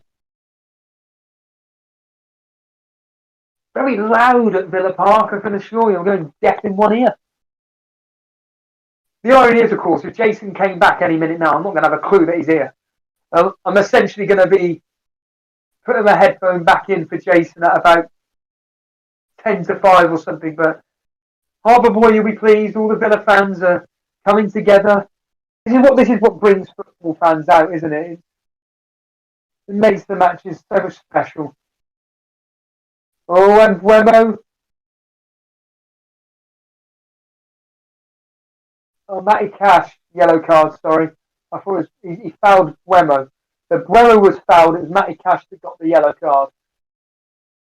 It looked like Wemo would have gotten past him otherwise. But while we're at a bit of a quiet moment, if you are, can we do some admin, everybody? Yeah, I do appreciate everybody joining in. I was amazed at half time. There was nearly 200 people watching this. But at the end of the day, I know we've got a lot of hardcore people watching this. And if you are completely brand new around here and enjoying what you're watching, you know what to do. Hit that subscribe button. Hit the like button if you're enjoying it.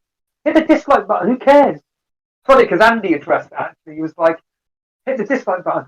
And you know, I instantly said this. I said, well, it means engagement. Means engagement. But yeah, anybody watching on the replay, as Gianni says, comment below where you listen to this from. Where you listening to this from? If you are just literally joining us live now, up on screen is Jason's potential wildcard team. I'm really, to be completely honest with you, I'm really hoping that Ronaldo does come at 13 million.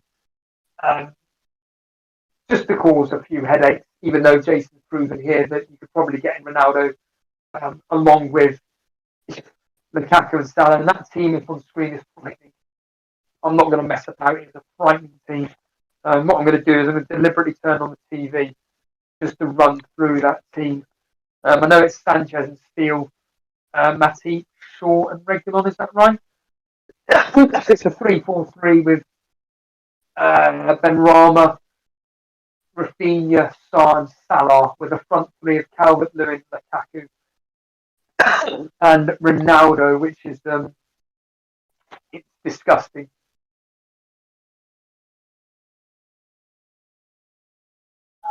What we got?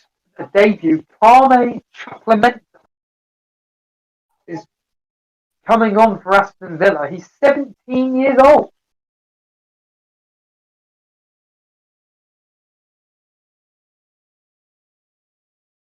Obviously, someone like me is going to have no idea who he is, but the point being is that a 17-year-old has been, from what I can gather, has been brought on for his debut appearance for Aston Villa. But, you know, again, we're 20 minutes into the second half. It is Everton 2, Brighton 0, Leicester 1, Norwich 1, Newcastle 1, Southampton 0, and we have West Ham 1, Crystal Palace 1, which goes against my prediction. I said 2-0. A lot of people were thinking maybe 1-0, 2-0. Some were thinking 4. Again, a lot of that was mainly because of obviously West Ham battering of Leicester the other day. Then a player was sent off in Perez. You know, I don't think that the game would have ended 4-0, 4-1. It was 4-1, wasn't it? If, you know, Leicester had 11 men on the ball, would West Ham have won? Possibly, yes. But 4, it's not like Man City today. Like I said, they're not going over it. Arsenal were a joke. A complete disgrace. They turned up knowing they'd lose. They turned up with an attitude of, look, like Burnley do a lot of the time. It's only Man City that we do this. It's only Man City, to be fair, and Tottenham. They're the only two individuals, the only two teams that, you know, we seem to just turn up and go, yeah, we've lost. We've lost. So I essentially, you know, get very frustrated at the fact that like a team like Arsenal, don't what do we call it? Don't turn up and put up a fight. Basically, I think that was Stevie Goddard. I think it was Stevie Goddard. Hey, Steve, I hope you are just done on the YouTube. Hopefully, all well. He's by the pond. By a pond at the moment. Yeah, going through Jason's wildcard team here. That is just ridiculous. Rafinha, Sarr, Benrahma, Salah with Calvert-Lewin, Ronaldo, and Lukaku up top. That is disgusting.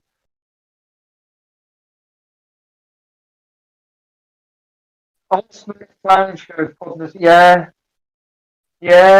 They got Norwich next at the Emirates. That's 2 or 3-0. That's what I'd be predicting anyway, depending on what happens in the internationals and whatnot. Obviously, yes, there is news going to be coming about the Liverpool game. Obviously, I can't access it if any of the moderators want to put out, you know, at some point. Obviously, we've got still a few minutes left before that, but at the end of the day, the teams are going to be exactly as they were last week. I'm expecting Robertson to start. Expecting hold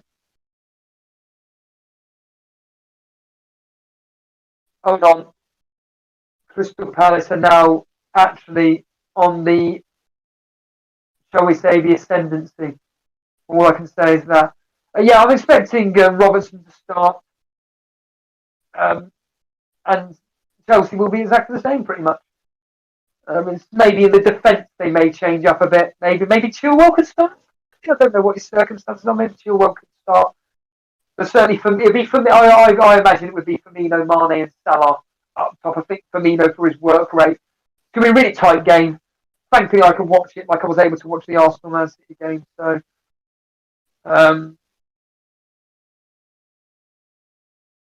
EMI, he's a respected member of the thing. He's pretty much agreeing with what I just said. Trent, Matip, Van Dijk, Robertson, Firmino, Henderson, Elliott, Salah, Firmino, Mane. Yeah, interesting. Gosh, just look at Jason's wildcard team up there. Fascinating. Absolutely fascinating what he's got. But yeah, James Peacock. Is it Peacock or Peacock? Just wait 5 minutes for the actual team. He's absolutely no one knows unless Rockstar has come out. Blonde here, blonde one of the moderators. Richarlison yellow card. Brilliant. I've got him on my points predictor. I put him as score predictor. I put him as 6 points. Well, that ain't happening, would it? Who's that there? 0-0. I want for the next game. Yeah. That can't be Mark Goldbridge. That can't be the real Mark Goldbridge. If it is, hello. Hello there! You must have heard my impression. If that is the real Mark Goldbridge, bloody hell. Bloody hell, bloody hell! I can't do it. I was doing the impression of you. Hold on, got a goal! Oh, it's Antonio, it's got to be. It's Antonio, he scored. He bloody scored. 50th league goal. Unbelievable. Antonio. Well, I've got him at least, that's the main thing. But at the end of the day, Jason's captained him. Very, very frustrating. Very frustrating. Cheers, Wayne, for the kind words. Yeah, and everybody's coming through now. Yeah, Antonio scored. Thank you. There we are. Nick Treadwell, loving life. Yeah, well done. Stay top of the league. Shadow83. Shadow83 is here. Ooh, is here. My captain. Yeah, well done. I'm surprised if Jason came through in a minute. Still not back. No, Jason's not going to be back for at least another half an hour, unfortunately. Shano isn't going to be back. Yeah, there's a lot of people going to have captain Antonio. Thankfully, I've got him. That's the main thing. The main thing I've got Antonio in the team. If I didn't have him, Bilal typical. Well, I'm sorry, Bilal, but at least he got Vardy. At least Vardy scored for you, Bilal. That's the important thing. Hold on. That's the bit on the attack. Danny Ings over on the halfway line. We've got a foul on Ings, but the referee's let it go. Wayne Dean saying there, Ben Rama blank. Of course it bloody is. Got another goal. West Ham another goal. 2-2. 2-2. Crystal Palace 2-2. Well, whoever's got the second goal has scored the only 2 goals. Basically, someone scored 2 goals for Crystal Palace. I don't know who because I couldn't hear it. But yeah, PRS Palace goal. But who scored it? I don't have a clue. Someone let me know in the chat, even though I'm looking at my own screen. Hello, Maestro. No, I wildcarded Maestro. I wildcarded, mate.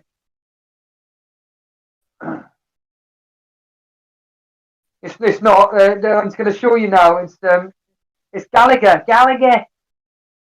I genuinely believe Steve was the unluckiest FPL player I've ever seen. Yeah, well, why do you say that, mate? Why do you say that, mate? Because at the end of the day, it's a -16. I would, to be completely honest with you, I would say that at the end of the day, it is crazy my luck when it comes to my non-luck in FPL. And that's the simple answer. if you want to say why I'm the most unluckiest player, but the reality is that something happening, Aston Villa, but we're all fine. We're all fine. But the history, to be fair, the history again coming through. I can't remember specifically what he was saying, but blonde here, DCL off. Really? Okay. Well, at least he played. At least he got a goal. That's the main thing. At the end of the day, we all I was panicking about DCL not playing, but he's played. He's got a penalty. He scored. Ian Nacho is on. Thank you, Podner. Yeah, Maestro, of course. Tony finally scored. Yeah, and he finally scored for those blasted people. You're joking. Apparently, according to Peter Scully and Wilson is off, and according to Ramanathan, Harvey Barnes is off. Harvey Barnes has gone off. Why? Why's Harvey Barnes gone off for? Well, I've said it for weeks. I've said it for weeks that Leicester have not impressed me whatsoever. But John McCree said, "How are you watching the game?" I'm not. I've got my old headphones in. I did the old office joke earlier on. I like the radio too. I'll do it to the camera. I like the radio too. At least he scored. Yeah, Nuclear Atoms there saying at least Wilson scored exactly. A lot of the Calvert Lewin. Okay, Raman Nathan, if anybody can bring in Nick Reed, hello, Mr. Reed. Your mate was here a second ago, for real. Mr. Reed, if you're only just joining us, for real, Mark Goldbridge was here for probably 30 seconds. I did an impression of him while he was here. I'm done with Barnes. Worst decision so far. Boo, is saying, I don't know. Look, at the end of the day, you see what Barnes did last season. Leicester has some okay fixtures, but if anybody's got the official team news for Liverpool and Chelsea, let us know. Let us have in the chat. I'd appreciate it a lot. But if you're just joining us now, this is Jason's team up on screen. He is not here at the moment. He's had to do some important business. He's in a meeting at the moment. Whether you're aware or not, at the end of the day, he's now self-employed. So at the end of the day, he's had to leave, but he'll be back in the next half an hour or so. So I'm going to be on my own.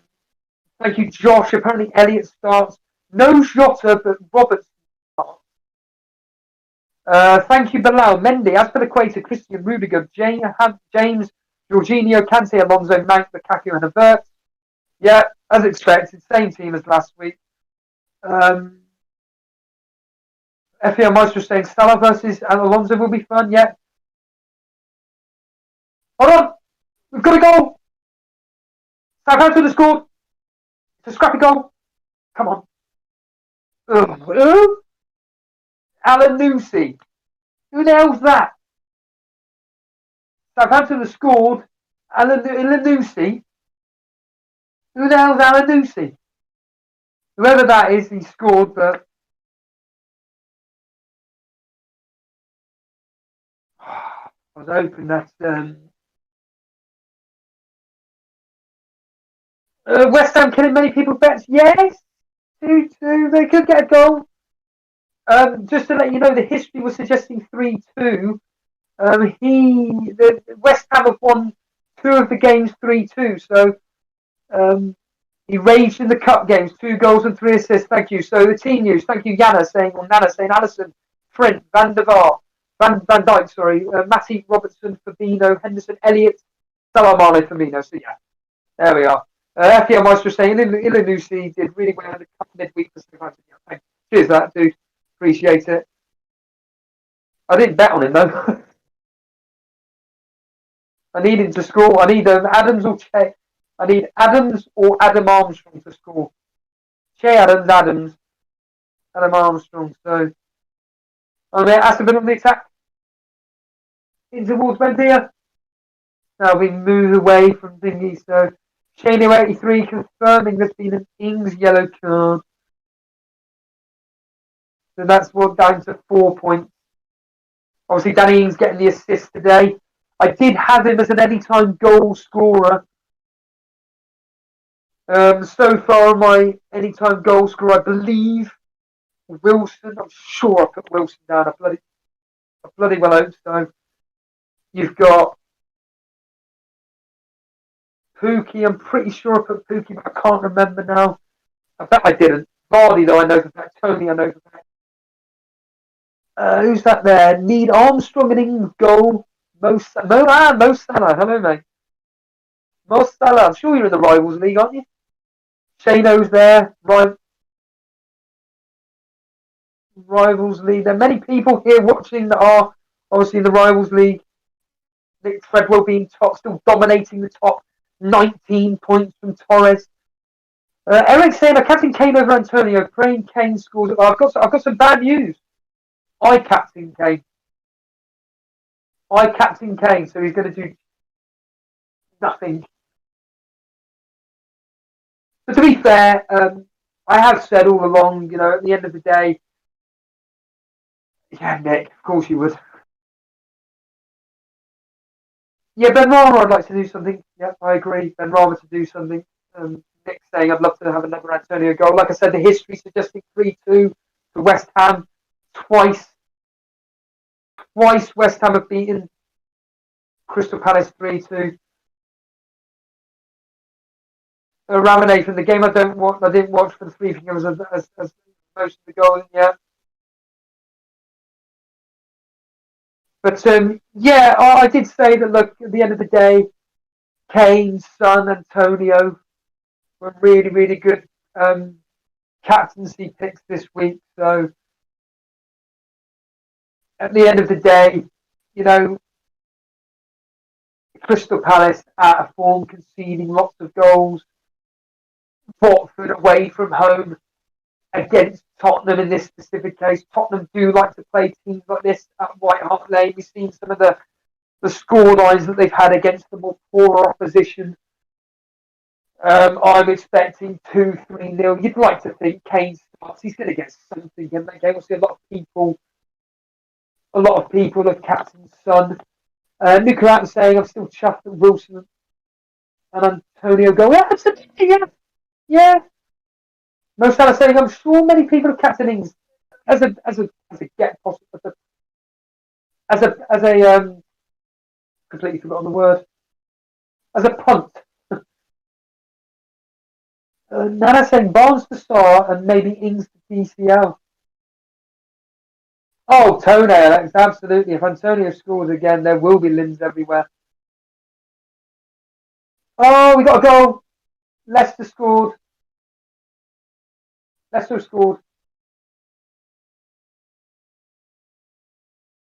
can't. Well, definitely, I can tell you now, Leicester have scored. Raman Nathan is saying maybe all Brighton, possibly. Possibly all Brighton with the goal, but definitely I can confirm that Leicester have scored. It was 2-1 to Leicester.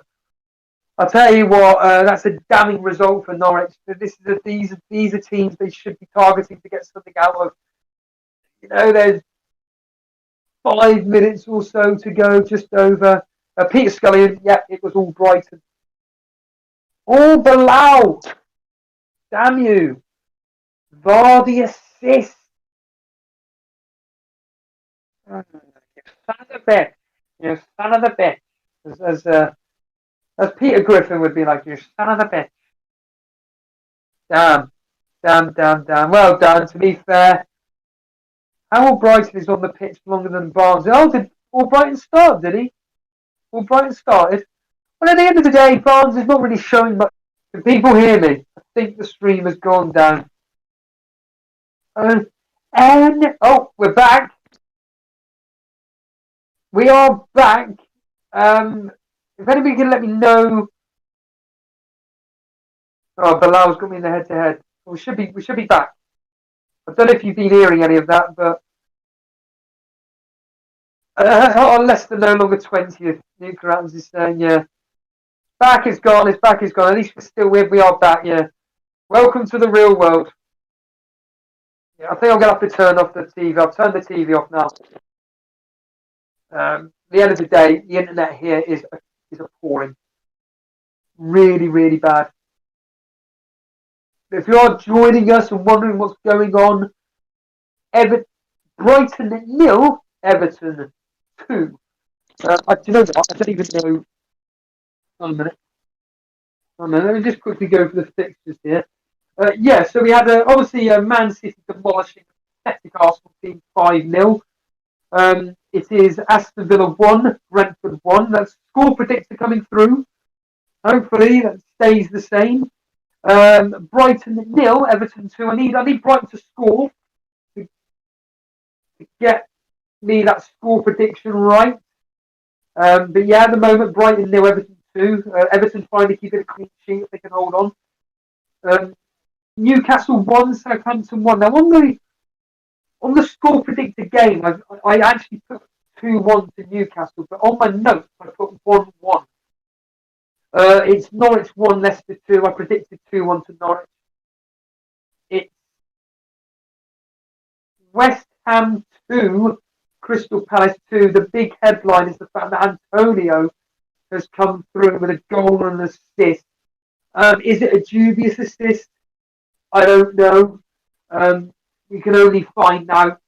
Maybe if you're watching Match of the Day, possibly, maybe. Because Benrahma's name was mentioned. I have a feeling the ball may have come through. Antonio may have got a foot to it, a head to it, and it fell to Fornals. In the Man City game, notable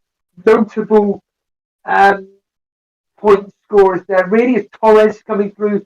Marizona's, the risk reward. You've got the likes of Mahrez coming off the bench, gets an assist. I'm sure Marizona's will have been sick to death of the fact that he's been rested again, but he comes off the bench, gets an attacking return. Grealish, on the other hand, look, at the end of the day, my opinion on Grealish, he's not an FPL option. For me, an extraordinary player. He's got all the tricks, got all the attacking intent, but when it comes to the reality of FPL, hold on.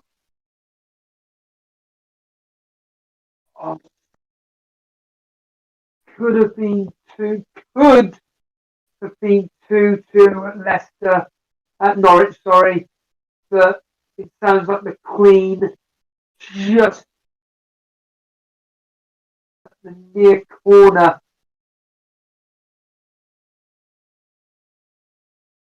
Hold on a minute here. There's also something happening at Villa, injury-wise. Sounds like a Brentford player that has gone down.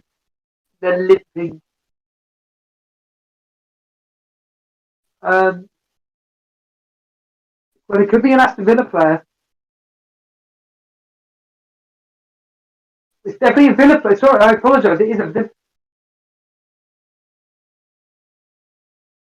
It could be Matty Cash that has been gone down.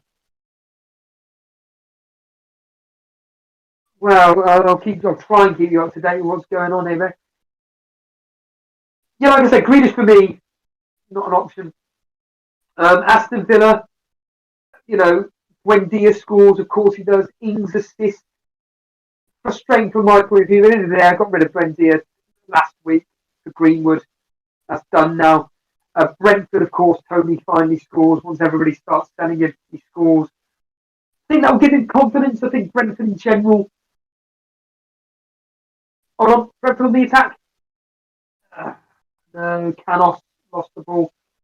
Brighton vs Everton, we've got goals from Damari Gray, Calvert-Lewin, the penalty, keyword being penalty.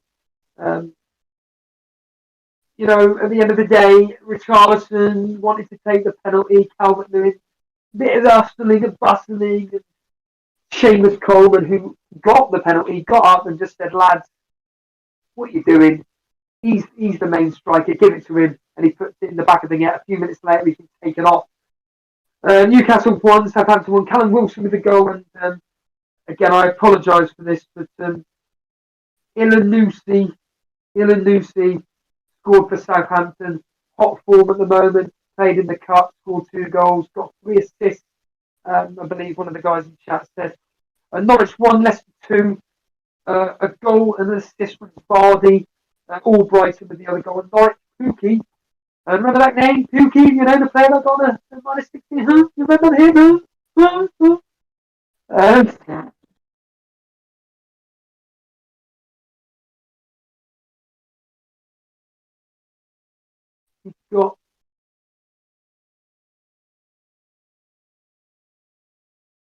He's got.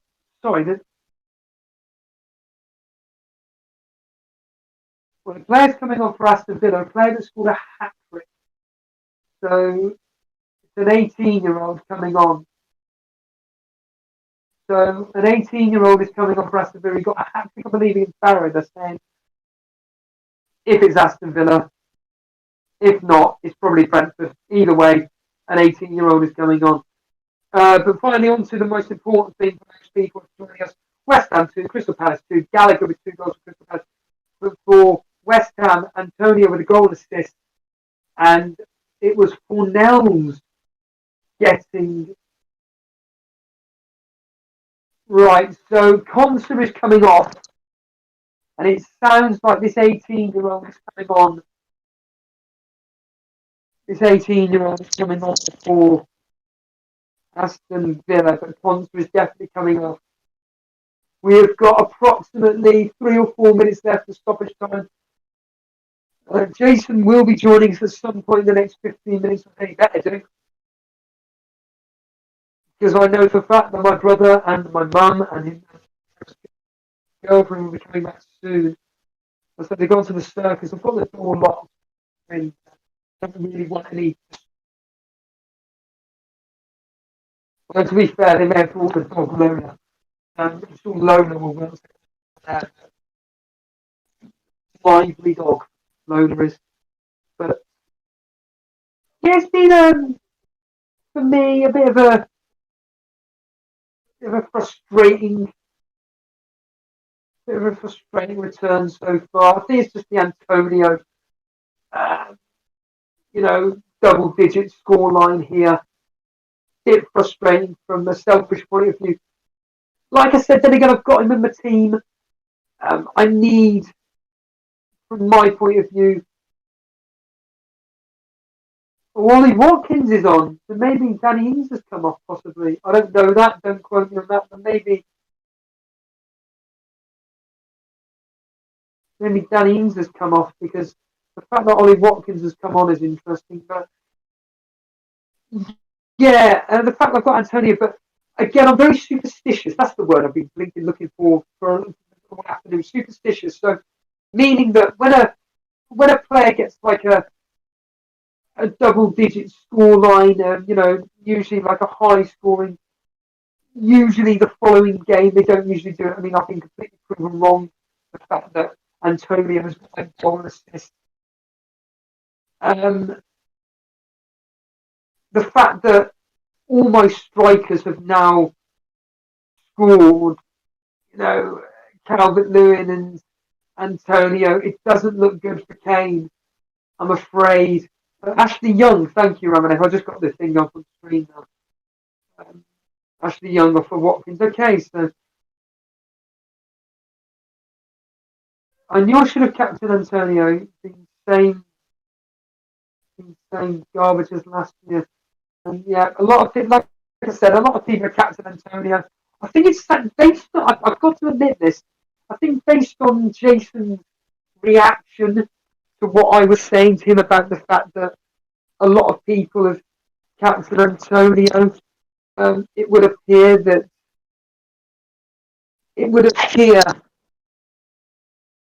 Jason was trying to be clever. I think that maybe Jason didn't think that a lot of people were captain Antonio and they were going to go with something like, we're going to go on Newcastle. Hold on. Oh, it's a Newcastle goal. The maximum scored. Told you. Newcastle score is going to be St. Maximin or Callum Wilson. Well, both of them scored today. That's the score predicted, Bilal. Hey, Bilal. It stays like that. I always say to myself, I pride myself on my predictions. The only thing I'm bloody good at. Probably saying you were smarter, Captain Steve. Smarter Captain Steve. Yep, I was smarter, Captain Steve.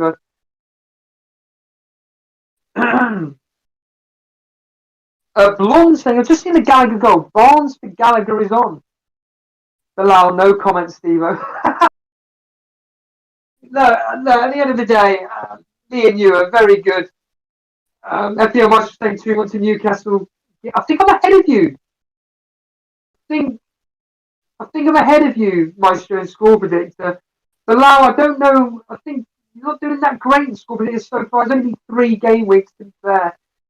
But so far, I've had if it stays like this, if it stays 1-1 here, I got that right. Newcastle game, I've got right, spot on as well. What other games? I'm trying to think what other games are left. I need Everton to concede. Can Brighton get a goal? If Brighton get a goal, then it's 2. Then I get that right as well. Maestro said I started slowing the score predictor last season, but that's just I've started pretty good this year in the score predictor. For anybody who doesn't know what we're talking about, EliteFPL.com. You've got the score predictor game. To be honest with you, it's a bit pointless signing up now. But the added bonus of the predicting the goal, the point scorers from a fantasy football perspective. I got Diaz right. I said Diaz 6 points. I had Lloris. I went with Fernandez, and I've gone with Richard. I think I went with Richarlison. The irony. I went with Richarlison, who could have had a penalty today. It seems like that he got a yellow card, but whatever my thoughts are on the flawed process of the score predictions, points predictions. Sorry, we just had a goal scored there. I think it was a championship game. It was St. Maximin. St. Maximin just scored for Newcastle. St. Maximin with a goal. I've been saying all along, if you've got to have Newcastle assets, it's going to be Callum Wilson or St. Maximin. That's all you want to have. And both of them scored today. Surprise, surprise. And at the end of the day, Newcastle, it would appear, ironically, that despite the noise about Newcastle fans not, always causing uproar, they've won both their games at home. 2-0 against whoever it was. They've gone and won today. It would appear 2-1. May something happen in the last few minutes. Bilal saying he predicted 2-2 in that game. But, the games are coming to a close. Yeah. Can Southampton get something? I'm telling you now, if Adam Armstrong scores, maybe Che Adams, I will go ballistic. I did have them as anytime goal scorers. We've got a few minutes left here in the game, Aston Villa. I've got the Aston Villa game on as it stands right now. I'm going to deliberately move the camera up a bit. The camera on this end is different to the one on the screen. Oh, Watkins with an effort there. Just gone wide of Watkins every opportunity. Ollie Watkins nearly got a winner there. Nearly got a winner. Raman Nathan's saying, I'm not going to say anything now. If people are listening, I'm not going to say anything what Raman Nathan's saying, but I'm going to keep tuned to the radio. What's this? I'd be surprised if anybody won an accumulator.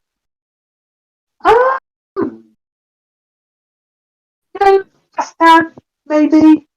Letting people down, possibly. What's this? Finally got a Pickford clean sheet. Ramanathan is saying there's a VAR check. A VAR check at Newcastle. I don't believe this. For Southampton. I don't believe this. We have got a penalty. I don't believe this. I don't believe this. Southampton penalty. We have got a penalty at St James's. It is Southampton. Armstrong brought down by Lascelles. James Ward-Prowse is 2-2. Bilal, you're a 2-2. Well done, Bilal. Well done, Bilal. Fair. How you called that? Armstrong assist. Armstrong assist. Ward-Prowse goal. Hold on. Danny Ings available. Danny Ings into the box. And they slowed it down. Reyes saved it, and it's probably the end of the game there. Oh, Bilal. Yeah, never speak too early. Yeah, that's ridiculous. 2-2. That's ridiculous. Going with 2-2. Unbelievable. Unbelievable. Shame Armstrong didn't take the penalty on Che Adams. When you've got James Ward-Prowse. And it's 1-1. 1-1 here. 1-1 Aston Villa. Wendy with the goal. Tony with the goal for Brentford. So it's now 1-1 ended here. Wendy goal, Ings assist. Tony goal. Don't know who got the assist. Ramanathan saying Brighton have had 68% possession. Well, it's not what you do with possession, it's what you do in front of goal. It's ended there. It's ended there 1-1. Hopefully, there may be some late drama, but it would appear that West Ham's ended 2-2. It would appear. Nuclear out saying, did you bet on the 2-2? Probably not. That is Gabriel De Rock. Got the Villa match correct score. Yep, same here, my friend. Peter Scully is saying Wilson back on 3 bonus. Only 1 clean sheet, yeah, for Everton. Absolutely. Yeah. I think I predicted how many clean sheets this week. I think it was only for Watford, Man City, and Leeds. And it has ended 2-2.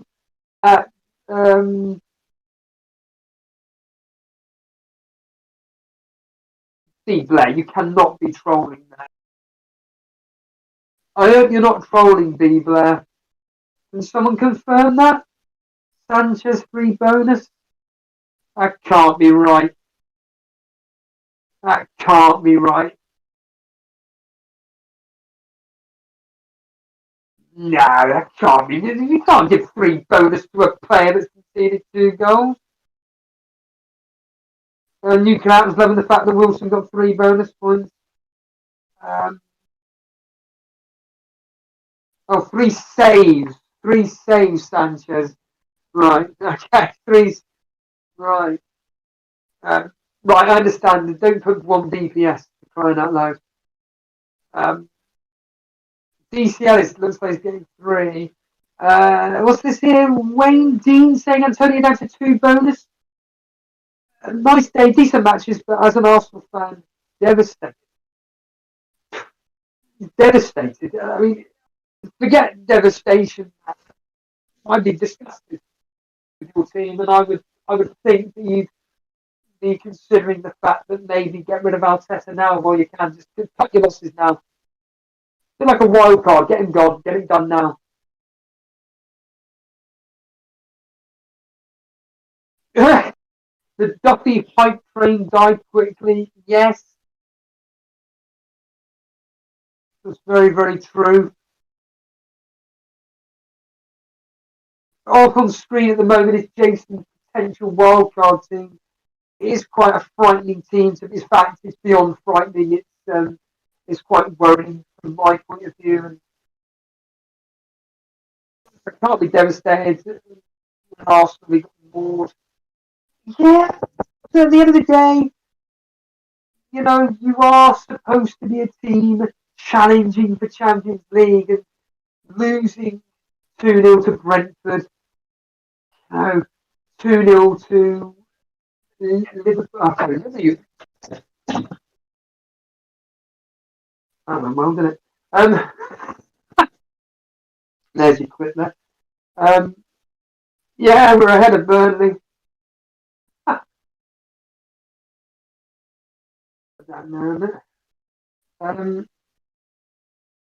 Yeah, I'm looking forward to this Liverpool game myself.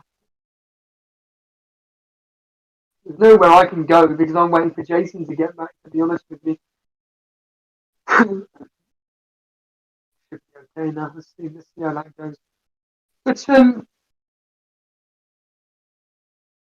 last time Arsenal 3 initial games was in the year 19. Last time they lost. Yeah, look, like I say, at the end of the day,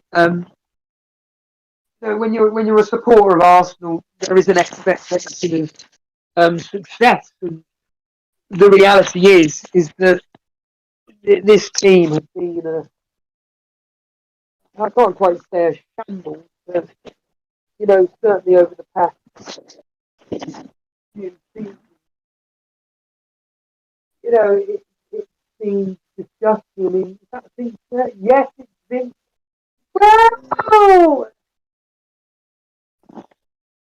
I'm actually trying to find where my other headphone is, to be honest with you. I've got two sets of bloody headphones, and one of them talk about it.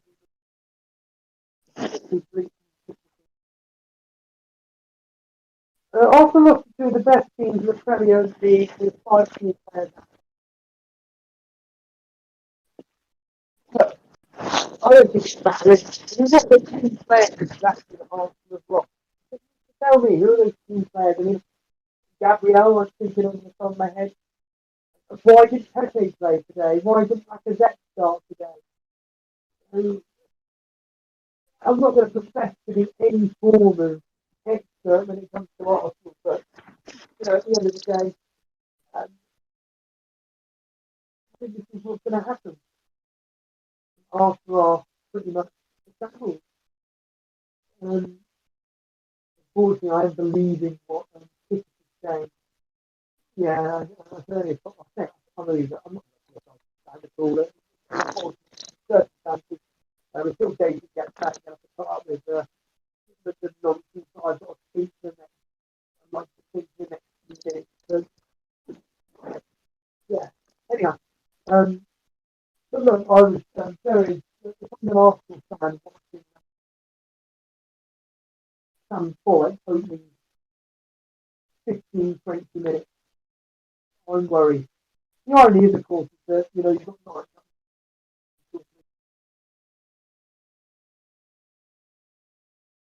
Now that's in my opinion. Where did the Arsenal this season?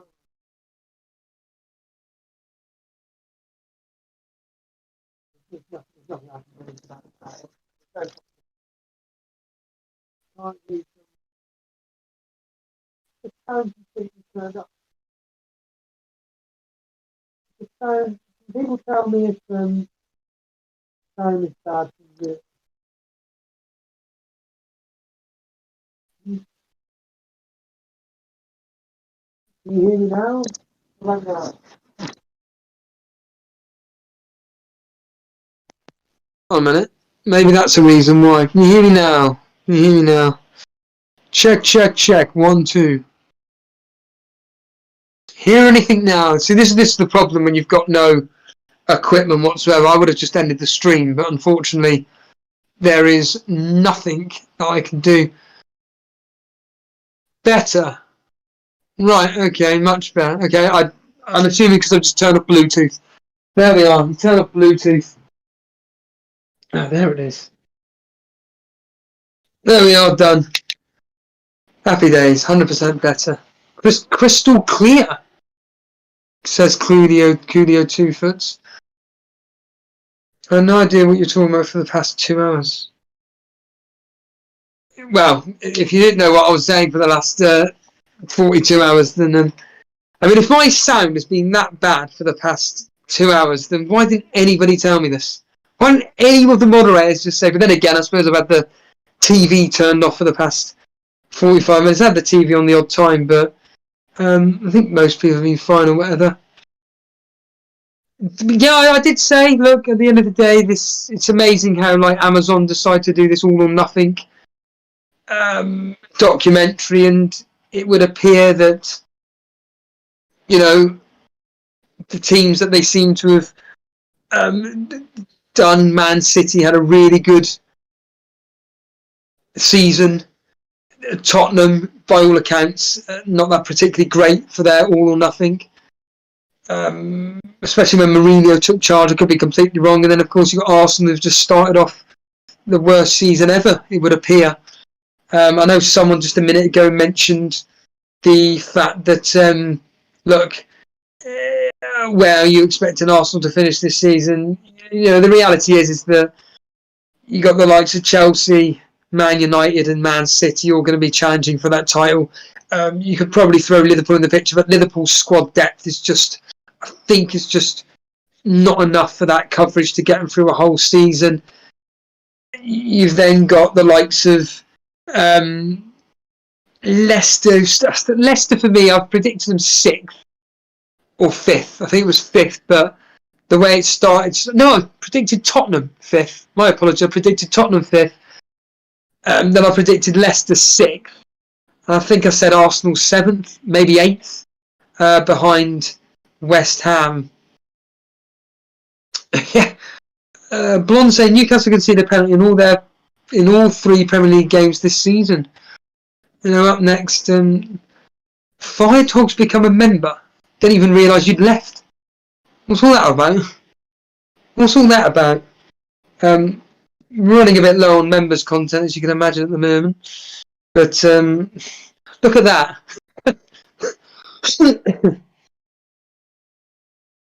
Well, that's the thing, Vince. Everybody's captain Cristiano Ronaldo. I mean, the player up on screen at the moment. That's the issue, isn't it? Ronaldo is going to be in a lot of teams, and hooray! Jason's back at last.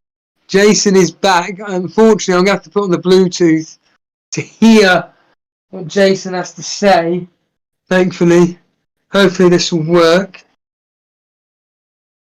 Jason, you're there. Can you hear me? I can hear you, mate. Why do you need to go onto YouTube to find hold on a minute here. I was going to go through that. Hopefully. Maybe I can put it through the headphones. Oh, right. It's your headphones that's causing all the issues, isn't it? I don't know what's happened, to be honest with you. I don't have a clue what's going on here. Let's just see. Okay, works. So let me just quickly have a look at the Hey, that scores. works. So the scores on the doors. Well, let's not mess about here. Let's not mess about here, Jace. Do you want to know the good news? What's the good news? Antonio goal. So yes, he got you a goal and an assist. Get on. Yeah. What's the bad news? And do you want to? Well, should I tell you the other good news? Go on then. It would appear that legitimately Mark Goldbridge was watching me. So, what with bad audio? Yeah. Well, this is the thing.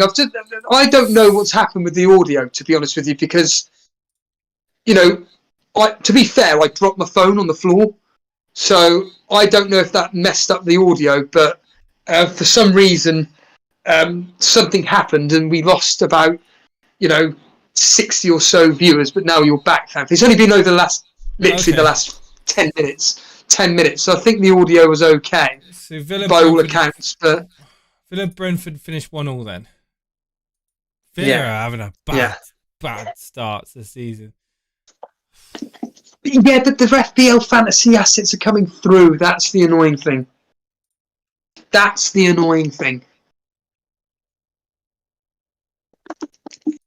You know, the likes of Wendia, Ings, 2 of them doing well today. Everton, as a simple example. My goalkeeper conceded 2 goals. Calvert-Lewin got a goal. Well, let me tell you about that. So, actually, Richarlison stood up to take... So, Calvert-Lewin, it was a penalty. Richarlison actually stood up to take it. Apparently, there was a bit of to and fro and a bit of an argument. And it was Seamus Coleman that said, nope, Calvert-Lewin's to take the penalty. So, I don't know what's going to come about that, but Richarlison may be causing a bit of a fracas within the team. I don't know, but that's not a good sign. for Richarlison, I don't think. But yeah, Calvert-Lewin got the goal. So, well, it depends on who was on penalty, who was promised the penalty, I guess. Okay. Well, that's good. Newcastle, Southampton, 2-2. Oh wow, way more goals than I thought. Well, again, a penalty in like the 94th minute for Southampton. Would you believe? And about a 94th minute penalty, give or take. Certainly the 90th minute. St. Maximum scored in I would guess the 85th minute or something like that. Maybe the 80th minute. I think it was quite late on in the 80s. And then it was Lascelles that brought down Armstrong, and James Ward-Prowse stepped up and slotted it away. Well, that's very interesting. Leicester beat Norwich 2-1. Yeah. Okay. Old Brighton. God, old Brighton. Yeah, and Vardy assist. Bilal. West Ham couldn't beat Crystal Palace. No, and Blonder said that this Gallagher looks like a really good option to be bringing in. But I mean, Crystal Palace's fixtures are terrible. But what position is I don't know anything about this Gallagher. I'm assuming midfield because she said get rid of Harvey Barnes. Midfield. How much is he? 5.5. I wouldn't be bringing any Crystal Palace players in my team. Certainly not a bench player that's 5.5. I'm seriously looking forward to this Liverpool-Chelsea game. Really. You know why, Steve-O? Because this is the Lukaku audition reel right now to come into my team. Yeah. That team you see down on the screen, there is my provisional wildcard team for game week 4. And it's frightening. You liking it, yeah? Obviously the goalkeeper. Look, let's not bullshit about this. Let's get real here. Look, the reality is like it was Nick Treadwell in the chat. He said, I can't remember why he said it. I don't genuinely know why he said this, but he said out loud. He went, Steve-O has got to be one of the most unluckiest FPL players I know of. And look, whatever he was meaning by that, I don't know. But you know, the reality is like, look, I took a -16. And one of the players that I brought in, which was a quote-unquote differential, he cancelled out a Tony. So I got rid of Tony. Tony got a yellow card, so he got 5 points, whereas Pookie, by all accounts, is getting 3 bonus points as well. So that's 9. I believe, but I doubt. Can you check that, please, Jace? Could you check that, possibly? Yeah, one sec, I will do. Carry on. So if that is right, Pookie will come in with 9 points by all accounts. But Ben Rama did nothing, and I brought Ben Rama in for Pookie. I can't even remember. He's going to get bonus 1, mate. He's going to get bonus. Well, someone said in the chat 3, so bonus 1. So that's 7 points. Vardy's on 3 points. Right. So Bilal, captain in Vardy, very very great move there. I think that's nuts, mine, but it's just come through. But yeah, so Pookie 7, Ben Rama 2, that's 9, and then Sanchez, we don't know what's going to happen there. So, you know, that -16 would have been like a horrific error there. I've then had to hit the wild card button. I've then got a team which Calvert-Lewin's come through and scored. There was a small possibility, as I discussed on Twitter this morning, or I put a video up this morning about Callum. I think that's my dad telling me something there. Very peculiar. But, you know, I mentioned about Callum Wilson, I'd bring him in instead of Calvert-Lewin. You know, both of them scored today. You know, at the end of the day, I'm happy with my wildcard, but then when you look at the likes of your wildcard up on screen, it's disgusting. It's absolutely disgusting. In a good way. It's frightening. You've got the Liverpool. You said you're not worried about not owning Trent. Now, I'll ask you this question, right? Because we all want to get going for this Liverpool game. We've got a few minutes left. Let's be honest here. Trent Alexander-Arnold today, just for argument's sake. He concedes to Lukaku, but Liverpool win 2-1. But Trent Alexander-Arnold gets 2 assists. For argument's sake, he gets 2 assists against Chelsea in a 2-1 win, but Lukaku scores. Do you then rethink your position about Trent or not? I mean, Trent is the amount of points that Trent can get over the season for the price that he's at. It's a no-brainer to strongly consider having him in your team at 7.5. You know, no other player is going to score that amount of points at that price, really. So it's almost like a no-brainer. So yes, it's going to be a strong consideration. It might have to be that in order to fit Ronaldo, Salah, in the same team, with Lukaku, that I might have to sacrifice that third striker spot and move into maybe a 3-5-2 formation as opposed to a 3-4-3 formation.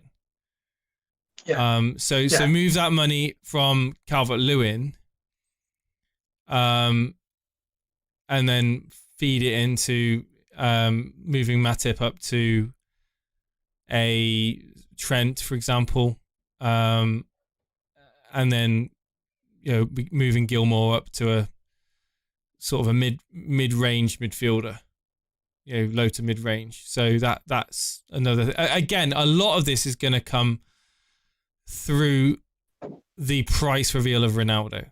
If Ronaldo's 13 plus, then he won't be. He will not be 13 plus. I'm saying big if, then it throws this whole thing out of quite. Like, I don't think it's worth almost crippling the rest of your team at this early stage in the season where you haven't got millions extra in gains that you've had over. Like, for example, if this was a January signing, you might have accumulated 3 million, 4 million or something, or maybe more in your overall squad value. Whereas at the moment, because it's early on, it's tough as it is to fit in Lukaku and Salah into the same team with likes of Bruno, also, or Son, those three, and have a nice all-round balanced team with Trent Alexander-Arnold as well. So this is definitely I'm very much looking forward. If he comes, the best thing that could happen for me right now is Ronaldo gets revealed at 12 million. It ain't gonna happen. I think it'll be 12.5. You say that, but if he gets revealed at 12 million, I'm singing, I'm dancing. Another thing as well I wanted to ask is the answer is yes against the rubbish teams, but is Lukaku really worth it when the likes of Antonio in such good form at the moment? You could argue Danny Ings, but his fixtures are terrible. But Antonio for certain is on top form at the moment along with Calvert-Lewin. I want to see Lukaku against the big teams. I want to see tonight is a big show reel for me. If Lukaku goes mental tonight and scores 2 goals, then for me, it's almost like a statement that Chelsea are looking to set out and contend to win the title. If it's a frustrating 0-0 or it's a 1-goal winner that's, maybe it's someone like Mount or, Havertz or someone like that gets the goal and Lukaku's involved, maybe gets an assist, might not be good enough for me. Like, I think you make a good point. Lukaku at 11.5. It's a lot of money to be thrown up next to Ronaldo.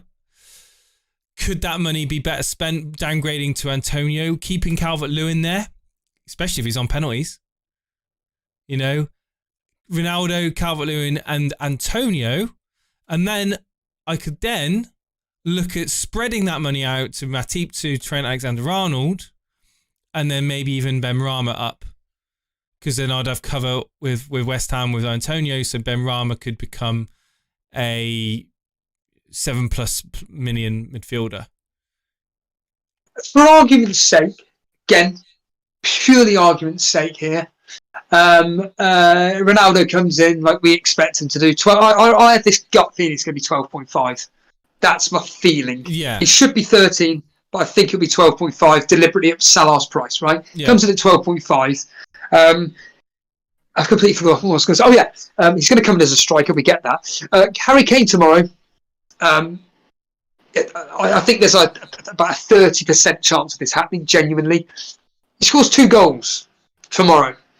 Does that change your thought? And Son, he does okay. He gets an assist. Yeah. But so yeah, this is a beautiful thing, is that I'm going to have a lot of time. If I hit that wildcard button, I'm going to have a lot of time to think about what my final team's going to be. Yeah.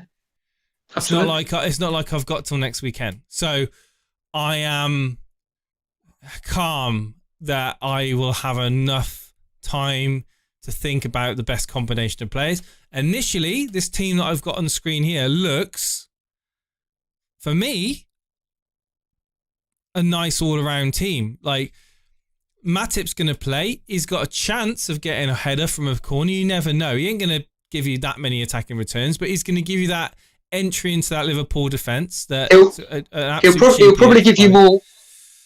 Matip will probably give you more yellow cards than any attacking returns, but I get the point. Yeah. You've got Livramento who's a lively player who's going to get minutes. You've got Luke Shaw, who we all know had an absolutely great international spell and for England, and still bombs forward for United. Is going to have a flurry of attacking players to aim for. You've got Reguilon, who again. Well, can I just interject there? Jace? Do you know, you've actually answered the reason why I have kept Shaw. I was legitimately debating about Shaw. Do I keep him? Do I not? Amazing. And the reality is, yeah, Ronaldo on the end of some of those crosses that Shaw will be putting in. It's going to be brilliant. Like Luke Shaw at 5.5 is a gem, absolute gem. Reguilon is almost like a similar sort of thing. He's going to bomb forward. Probably hasn't got the best bet. It's the same sort of quality of cross, but he's going to link up well with Son, with Kane, and in that midfield. I think that the midfield here, Rafinha, Sarr, Benrahma, for the price, is very nice. I think that Benrahma will be involved. What did he do anything today? Did you hear his name mentioned? To be honest with you, I think, again, by all accounts, this assist that could have happened that didn't. I believe that probably what happened was the ball came in from Benrahma and Antonio just got a foot to it or a head to it. It landed at 4 nails and he scored. I think it was just a quote unquote FPL assist, shall we say, for Antonio. But it could have gone at the end of the day. Yeah, and the reality is, even when I saw him against Leicester, I wasn't particularly blown away by his performance. He was just there in the right places. But we know he is a top quality player that came from Brentford, did really well last season. Wasn't really given the opportunity by David Moyes. However, in the friendlies this season, he did really, really well. He's coming to the new season, and in the first 2 games, he's got 2 goals. 2 goals and an assist. You can't get much more than that. He's 6.2 for Christ's sake. Gone up in price? He will do. He's gone up in price. Yeah. Well, here's the thing, right? Why? Right. So I got him pre-price rise. So for me, he's 7.6. Yep. So this is what's so annoying. And then, so he's 7.8 now. So if I was going to change him out, I'd lose 0.2. So this is something. This is interesting right now. If I was to do Lukaku to Antonio, how much do you think I've got in the bank with Ronaldo? You're going to have what? Approximately 3 million, isn't it? Roughly. I'd have enough to get Son. So my midfield for who, just of interest, like go on. For Son in for Benrahma. So well, I would have Rafinha, Sarr, Salah, Son, Calvert-Lewin, Ronaldo, Antonio. Do you know what's making me feel a bit sick at the moment, legitimately, is that in my 3-5-2 this morning, that midfield you've just said, I had Son, Salah, Rafinha, Sarr, and Benrahma. They were my 5-man midfield with Kane and Antonio up top. So essentially, the team that you're talking about now, barring one player, is exactly what I was going to wildcard this morning. However, it meant sacrificing Shaw, I think it was. I think it was Shaw or Trent Alexander-Arnold, one of the two. I think it was probably Trent, to be honest with you. So I sacrificed Trent. But if I wanted Trent in, then I would have to get rid of Calvert-Lewin. So let's just say, for sake of argument, Calvert-Lewin, I didn't have him in. And I went with a 4.5. Say, bring in Davis or whatever for the moment. He's always the one I bring in. But so that'll give me almost 3 million, 3.5 million to 4 million, depending on what Ronaldo's going to come in at. So then I could, if I wanted to, go Trent Alexander-Arnold in for Matip, because as I said, I think Alexander-Arnold for 7.5, you're not going to get better over the course of the season to return you points. That would give me 1 to 1.5 million. 1 to 1.5 million in the bank to upgrade one of those midfielders. So Rafinha, Sarr, Salah, or Son. Now, do I want to upgrade any of those midfielders? Not really. But what I could do is I could go 4-4-2. I could say Davis ain't going to see the light of day. Gilmore's going to get minutes, so he can be my last case, my last resort for points off the bench if one doesn't play. So I'll have 2 playing bench players, and I could go maybe my 4.0, which is whoever at the moment, up to 5 million. Do you know what this reminds me of right now? It reminds me of 2.5 seasons ago, when you were doing really, really well in the world and I was legitimately advising you what to do. But we're only in game week 3 in the 2021-2022 season. I'm almost advising you what to do. And I think Soufal in for yes. Soufal in for what's his face? Well, the 4.0 that I would never have played. So I would essentially have Soufal, Alexander-Arnold, Shaw, and Reguilon as a back 4, which is absolutely ridiculous. It's beautiful, absolutely beautiful back 4. Rafinha, Sarr, Salah, and Son as a midfield, and then Ronaldo and Antonio up front. The only downside to this team is I don't have Chelsea and I don't have Man City. Right, let's get this straight. Right, with Man City, you're looking at. I've said this before. I'll say it again. Spreading out points. Yeah. Well, it's not even that. It's the fact that you're spending X amount of money for very minimum returns. For example, yes, Mahrez can come off the bench. He's done it twice in 2 weeks and got a goal and an assist. That's fine. But he's 8.9 million or whatever he bloody costs. It's a lot of money for a player who's only going to get you that. Whereas there are other players that can get you the equivalent, which are cheaper. You've then got Jack Grealish, who'll play 80 to 90 minutes every single given week. But he's got, 2 assists, and one of them was a really, really scruffy assist in game week 1. The reality is that, look, Man City attacking point of view, you're going to be wanting to look at Kevin De Bruyne. Well, he's too expensive, and I just don't think he's worth the money, especially with his injury history, etc., etc. I mean, he's out at the moment, for Christ's sake. So, really, from a Man City point of view, you're looking at a defender. So, pretty much Diaz or Cancelo. Yeah, well, okay. I know you don't like Grealish, but he is going to get minutes. It's not that I don't like him. It's just from a fantasy football perspective. Okay, but this combination now I've just come across. If I was to again downgrading Trent actually unlocks a lot of potential. Yes. Yeah. It would allow me to play a 5-man midfield now of Grealish, Rafinha, Sarr, Salah, and Son, and have a back 3 of Matip, Shaw, and Reguilon. So a very strong back 3 that are going to play for top teams, and 2 of them are fullbacks that bomb forward and are akin to getting assists. Whereas, that, to be honest with you, looks quite an attractive piece as well, because that's also a link into that Man City dynamic with Grealish.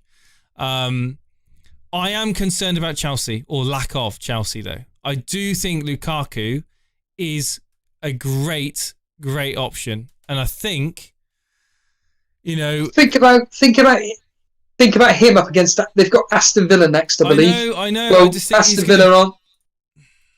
He's going to do well. I know he is. He's gonna look. The reality is that Lukaku is a phenomenal striker. There's no getting about that. But at the cost of various other members in your team, I think that other players can pretty much match, especially at a higher end of because when you're doing as well, I know it's only game week 3, but it doesn't matter. When you're doing really well, like yourself and Wayne Dean and whoever else in our Nick Treadwell in the Rivals League and various other members, FPL said, they're all doing really, really well. The reality is that you've got to then look at like these highly owned players, and Antonio is, as it stands now, despite playing one game more, is outdoing Lukaku. Now again, I understand that's one game more. I get it. In fact, it's 2 games more as it stands right now. But is another thing that I look at, like, who am I going to keep if I wildcard? Who am I going to keep in my current team if I wildcard? And this is going to probably interest you. Unfortunately, I lost 1.1 on Ben White, which is annoying. But anyway, Luke Shaw, I'd keep. All right, Luke Shaw would be a definite keeper. He stayed at 5.5. Reguilon, I would keep, definitely. Guess what, Steve-O? Yeah. He has gone up now to 5.1. Yes. Yep. Son, I'd keep. He's also gone up 0.1. He's now 10.1. Calvert-Lewin, I would also keep. He's also gone up to 8.2 and 0.1. Antonio, I would also keep. So if I was to wildcard with that dynamic, I would be not losing or missing out on my past price rises, but I would still be changing 7 of my players. 7 out of my 15 players would be changing. So I think Lukaku is not a necessary player to have in. It would be interesting Agreed. to see tonight how Chelsea play in the midfield and how Havertz fits in. Well, I'll tell you now, it's only been a minute and 43 and Liverpool are looking on fire. They are looking to, especially on the right-hand side, Salah up against Alonso, Harvey Elliott's doing really well. So I know it's been 2 minutes, but whatever. Liverpool are looking to get that goal. That's all I can say. Really? From what I'm observing now, Liverpool are looking on it. Whereas Chelsea, again, it's 2 minutes in and they're looking to try and contain and try and hit Liverpool on the counter. But what I've seen so far is exactly what I've been seeing from Liverpool so far this season. They're looking good. They're looking on it. And, the likes of players like Salah pushing on and Trent looking like he's wanting to get involved in the attack as much as possible. It's really positive so far this game. Again, we're 3 minutes in, but like you said, I'm excited for this match. And Liverpool have come in with some intent here.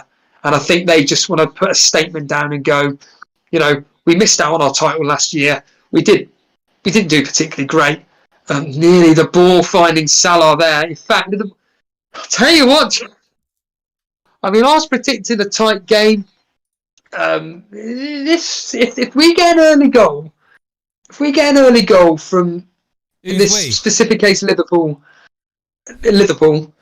and if we as a general audience get an early goal in this game, guys. Yeah, I think that it will mean that Chelsea will obviously, from stating the obvious, are going to have to attack Liverpool. They're going to have to try and get the equaliser because Chelsea are going to want to lose this game. My team. Hold on a minute. Salah onto Harvey Elliott. Oh, just had an effort there. Salah onto Harvey Elliott, long range shot. Right, Elliott just put it wide. I'm going to say I ain't got Salah in my team, so I don't want to hear this. I need to go. I'm really sorry, but I need to go. But I want to say Shakalaka Mekaleka. Salah versus Alonso, key matchup. Looking forward to it. Thank you so much, Shakalaka, for that 14 rand. Guys, you've been awesome. Steve-O, thank you for holding shot whilst I was away. I'm sorry I'm having to leave. I've got things I need to catch up with. But hopefully around tomorrow night for the Sunday surgery. What's up, Steve-O? By weird coincidence, my family are now back, so I've literally got to go. But can I just make this point that I just want to appreciate for anybody that has stuck through the various technical issues and everything. Look, at the end of the day, without wanting to repeat myself, there are reasons for this, and by weird coincidence, we've now got a 2-week break. By which point, I'm not necessarily going to be back in London, but next time I'll be streaming. In the very near future, it will be back in London. So all the technical issues will hopefully have vanished. And, I'm hoping to join Jason tomorrow. I want to join Jason tomorrow. Yeah, let's do it, man. But but I want to kind of like listen back to this audio and everything first to find out if it's really worth it. But whatever you've done is change the audio completely. Okay, well, we'll leave it at that then. Mate, I just want to. Perfect. The audio is perfect now. Okay, fair enough. Well, this is in the front room. I'll be in a different part of the building. Yeah. So, anyway, cheers everybody for joining us. And see you now. Yeah, bye.